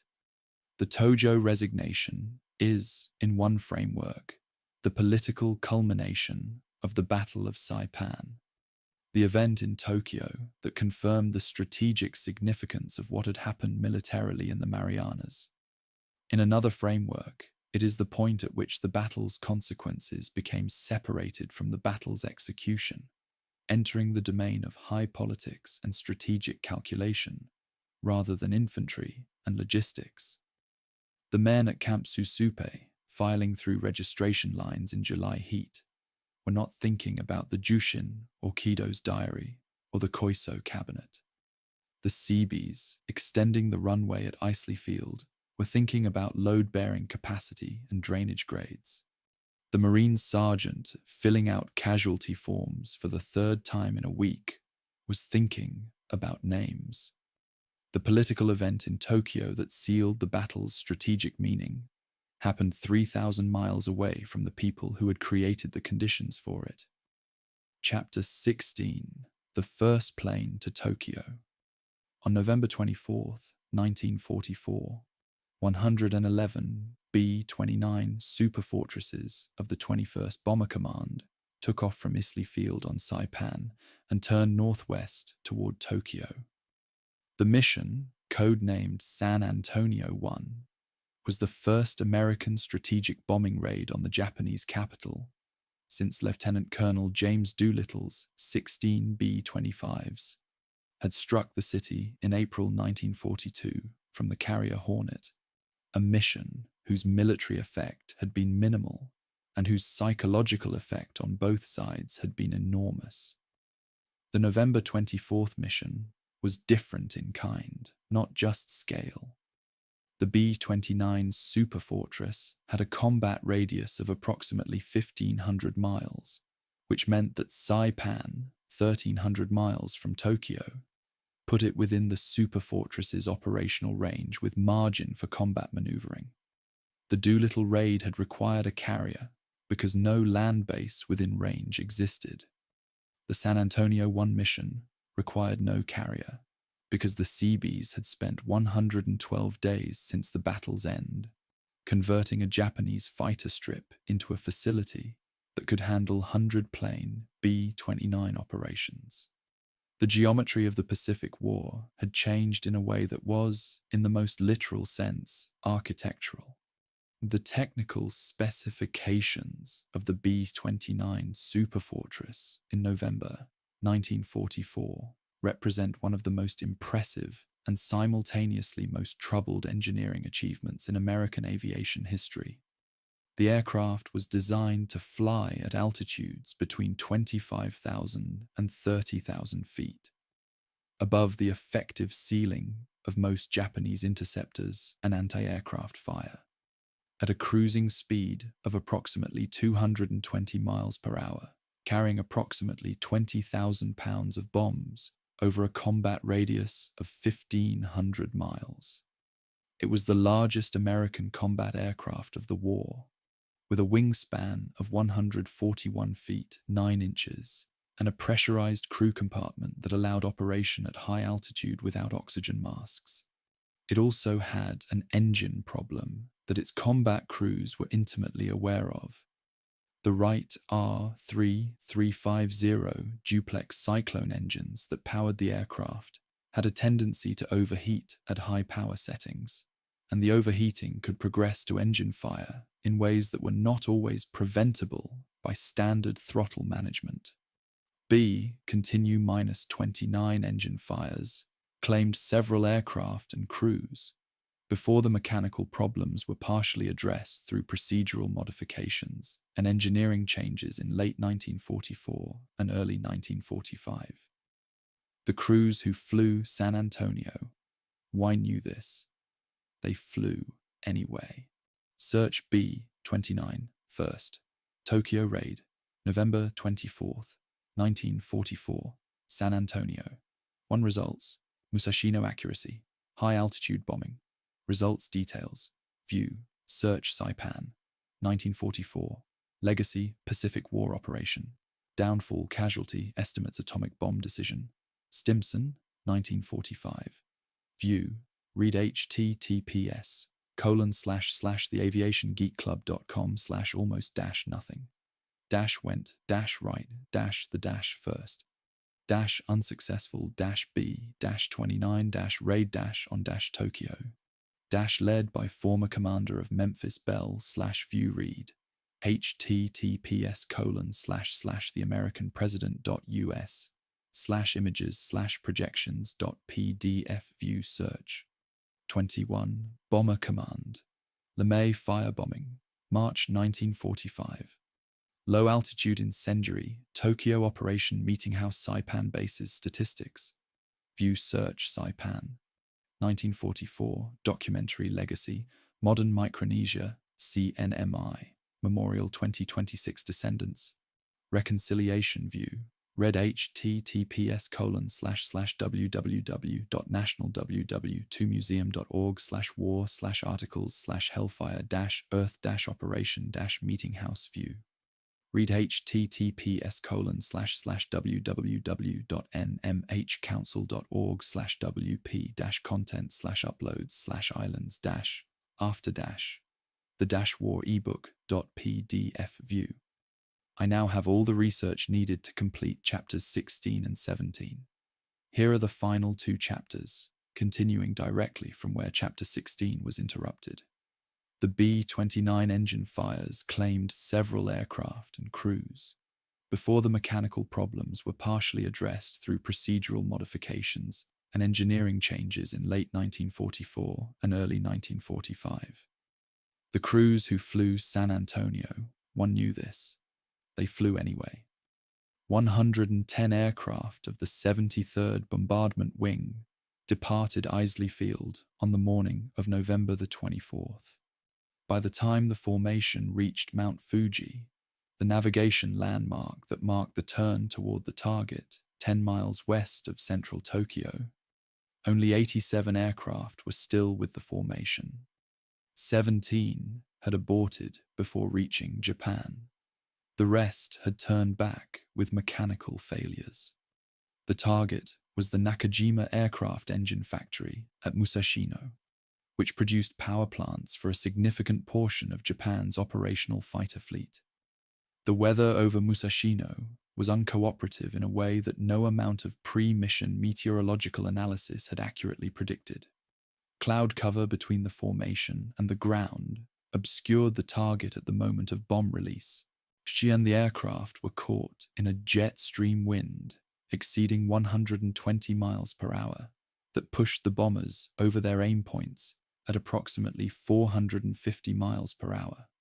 Too fast for optical bomb sight accuracy at any altitude, let alone 30,000 feet. Of the 87 aircraft that remained in the formation, only 24 actually attacked Musashino. Of the 240 bombs they dropped, 48 landed in the factory area. 3 were duds. Post-war assessment indicated that the bombs damaged 2 4/10% of the machinery at Musashino and 1% of its buildings. Worker casualties totaled 57 dead and 75 wounded. The factory continued producing engines the following week. The failure of San Antonio established a pattern that persisted for the following 3 months. And it is a pattern that the conventional strategic bombing narrative, which moves quickly from the first raid to the firebombing campaign of March 1945, tends to skip over in ways that distort the actual history. From November 24th, 1944, through late January 1945, the 21st Bomber Command flew dozens of high-altitude daylight raids against industrial targets in the Tokyo area and elsewhere. The results were uniformly poor. The jet stream, a high-altitude wind current that had not been systematically documented in pre-war meteorological research, and whose existence above the Pacific was not fully understood by American planners, consistently defeated precision bombing at high altitude by producing ground speeds and crosswinds that rendered the Norden bombsight's calculations meaningless. The fuel consumption required to fight headwinds on the return journey caused multiple aircraft to ditch in the ocean on the way home, killing crews who had survived the mission itself. The record of this period is one of institutional courage and operational futility in approximately equal measure, and it represents one of the more honest demonstrations in the war record of the gap between a weapon system's designed capabilities and its operational performance in conditions the designers had not anticipated. The man who resolved the problem, or more precisely, who abandoned the problem in favor of a different problem that he could solve, was General Curtis LeMay, who formally took command of the 21st Bomber Command in January 1945. LeMay was not a subtle man. His analysis of the high-altitude daylight bombing failure was direct. The jet stream defeated precision bombing at altitude. Precision bombing was therefore not achievable by the means available. The goal was not precision bombing, but destruction of Japan's war-making capacity. Therefore, a different method of destruction was required. The method he chose was incendiary bombing at low altitude, between 5,000 and 9,000 feet. At night, when Japanese fighter interception capability was reduced and the jet stream had no effect on the trajectory of bombs released at low altitude, the tactical logic was sound and the strategic risk was considerable. Removing the guns from the B-29s to save weight and allow larger bomb loads, flying at night without fighter escort at low altitude over a heavily defended city, and using incendiary munitions against an urban area rather than precision munitions against a specific industrial target.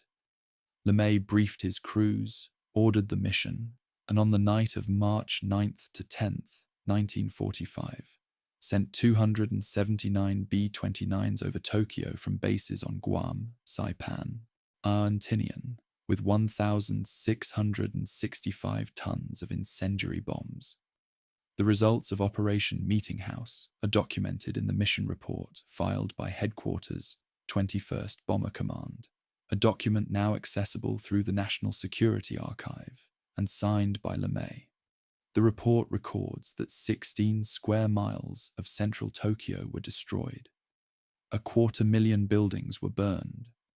Approximately 1 million people were rendered homeless. The estimated death toll from the single night was approximately 110,000, more than the immediate deaths from either atomic bomb. American losses were 14 B-29s, approximately 90 airmen, from a combination of enemy action and accident. The mission report's language is the flat bureaucratic prose of official documentation.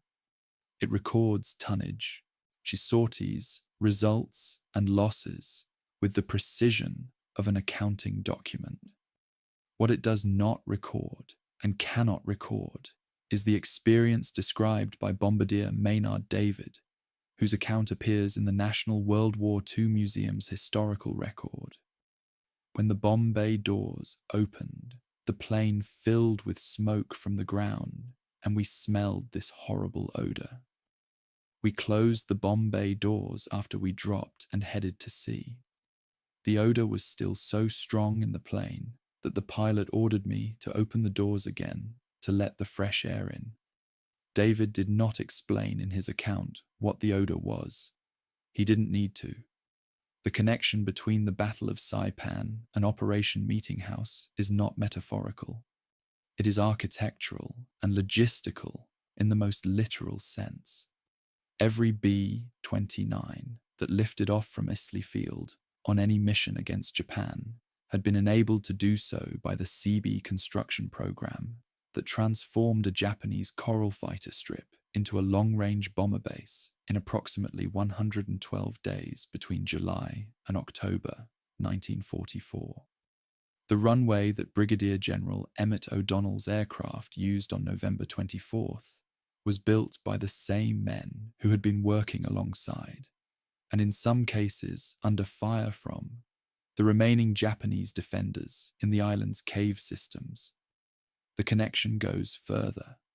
The casualty projections that drove LeMay's willingness to accept the moral costs of Meeting House, projections that placed American losses in a land invasion of Japan at between 500,000 and 1 million, were derived in large part from the Saipan ratio, a term used in American military planning documents to describe the proportion of attacking force casualties to defending force casualties observed on Saipan, and applied as a planning assumption to the defended beaches of Kyushu.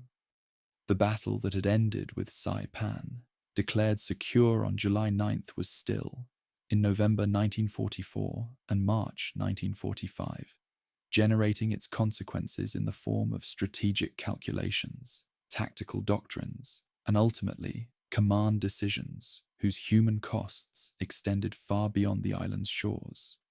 The men who flew from Saipan to Tokyo between November 1944 and August 1945 rarely saw Saipan itself, except as a set of coordinates on a departure chart and a set of runway lights on return. The island below them, as they gained altitude, was already becoming a logistics node rather than a battle site. The internment camps, the CB construction operations, the military government administration of Camp Susupe. All of it was receding into the background of a war that had moved on to its next phase. A B-29 crew member who flew his first mission from Isley Field in February 1945 wrote in a letter home, cited in the CB historical record, that the island looked like construction from the air, all cleared ground and equipment tracks and runways. Like someone was building something big. He was right. They were. The thing being built was the delivery mechanism for the final phase of the Pacific War, and it had been paid for at a price measured in the names on the casualty lists from June and July 1944. I keep coming back to a single number when I think about what Saipan's airfields meant strategically. The Musashino factory on November 24th, 1944. 57 workers killed, 2.4% of machinery damaged. The same area of Tokyo on the night of March 9th to 10th, 1945. 110,000 dead.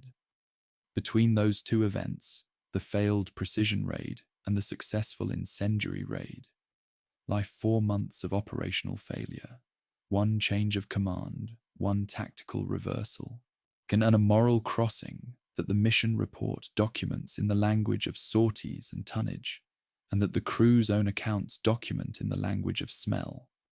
The Saipan, the Marines and soldiers had taken at a cost of 3,100 dead, was the specific piece of geography that made both of those numbers possible. That is the full weight of what strategic significance means, and it does not simplify in either direction. Chapter 17. What the island kept Saipan was declared secure on July 9th, 1944. The caves were not secure. Japanese soldiers continued to emerge from the island's limestone interior for weeks after the formal declaration, for months after the last organized resistance was eliminated, and in a handful of documented cases, for years. The Japanese Army's institutional commitment to resistance without surrender, the same doctrine that had driven the Banzai Charge of July 7th and the civilian deaths at Marpi Point, did not expire when the garrison's last command structure collapsed.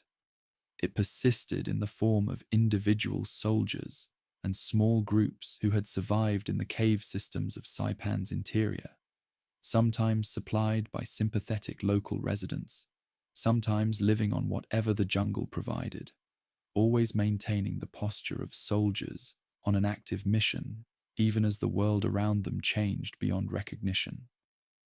The last known Japanese soldier to surrender on Saipan was taken into American custody in December 1944, 5 months after the island was declared secure.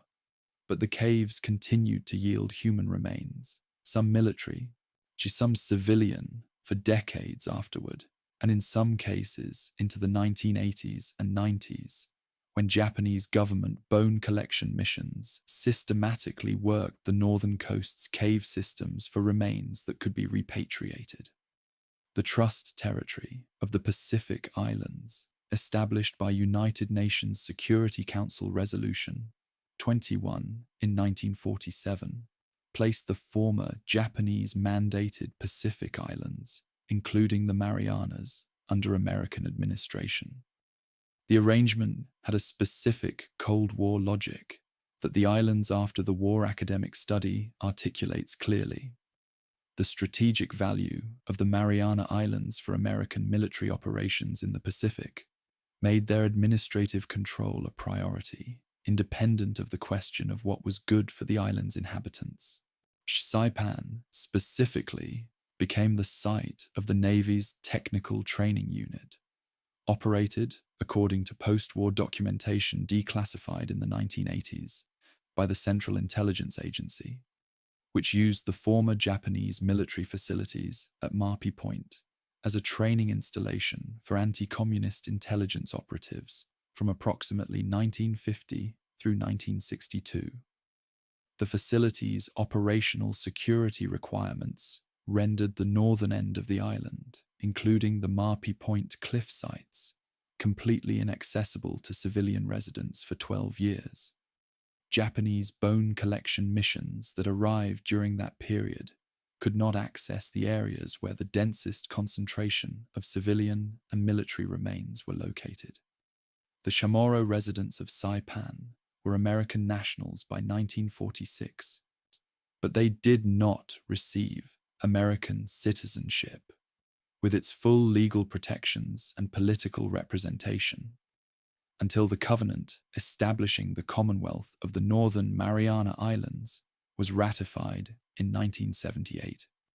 That 32-year interval between the battle and full citizenship is a period that the island's political history tends to compress into a single transition narrative.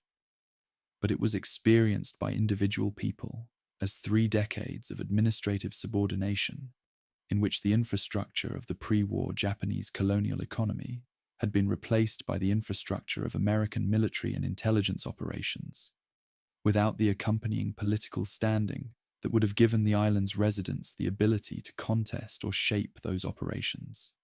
The It Rained Fire oral history collection includes testimony from Chamorro residents who describe the CIA training facility period as a continuation of the basic colonial condition under a different flag, a characterization that the academic literature on trust territory administration has found substantively accurate, whatever one thinks of the specific political framing.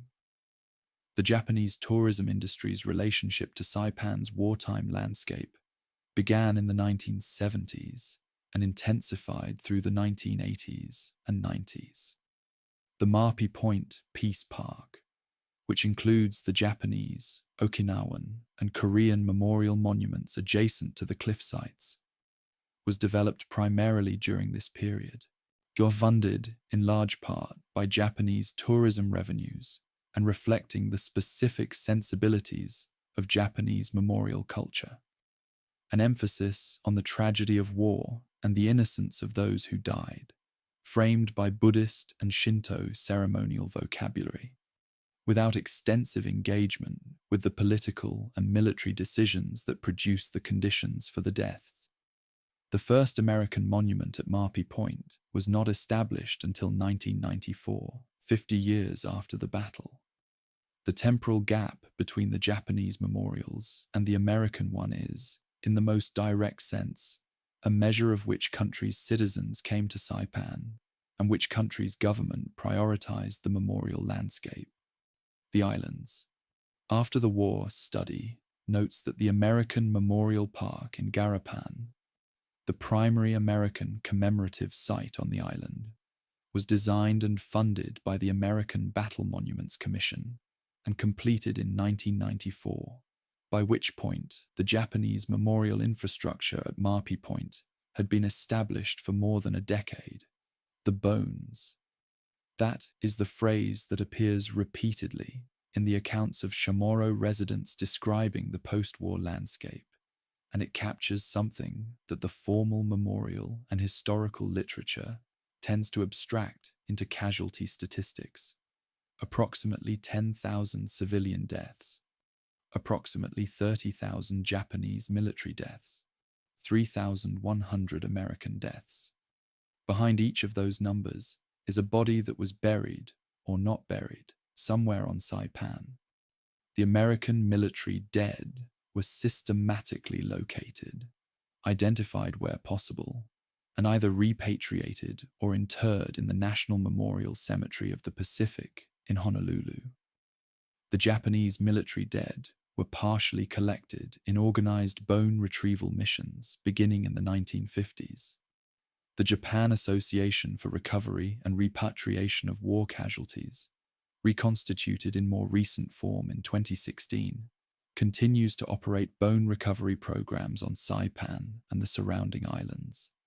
The civilian dead, Japanese, Okinawan, Korean, Chamorro, Carolinian, were collected with varying degrees of systematicity, depending on the ethnicity of the deceased, the accessibility of the location, and the administrative priorities of whoever was responsible at the time. The unmarked graves and unrecovered remains of the civilian population are not a minor footnote to the battle's aftermath.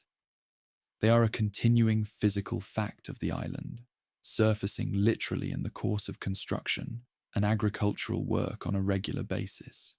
The unexploded ordnance situation on Saipan, a phrase that sounds like an administrative category but represents a continuing lethal hazard, derives directly from the scale of the bombardment that preceded and accompanied the battle.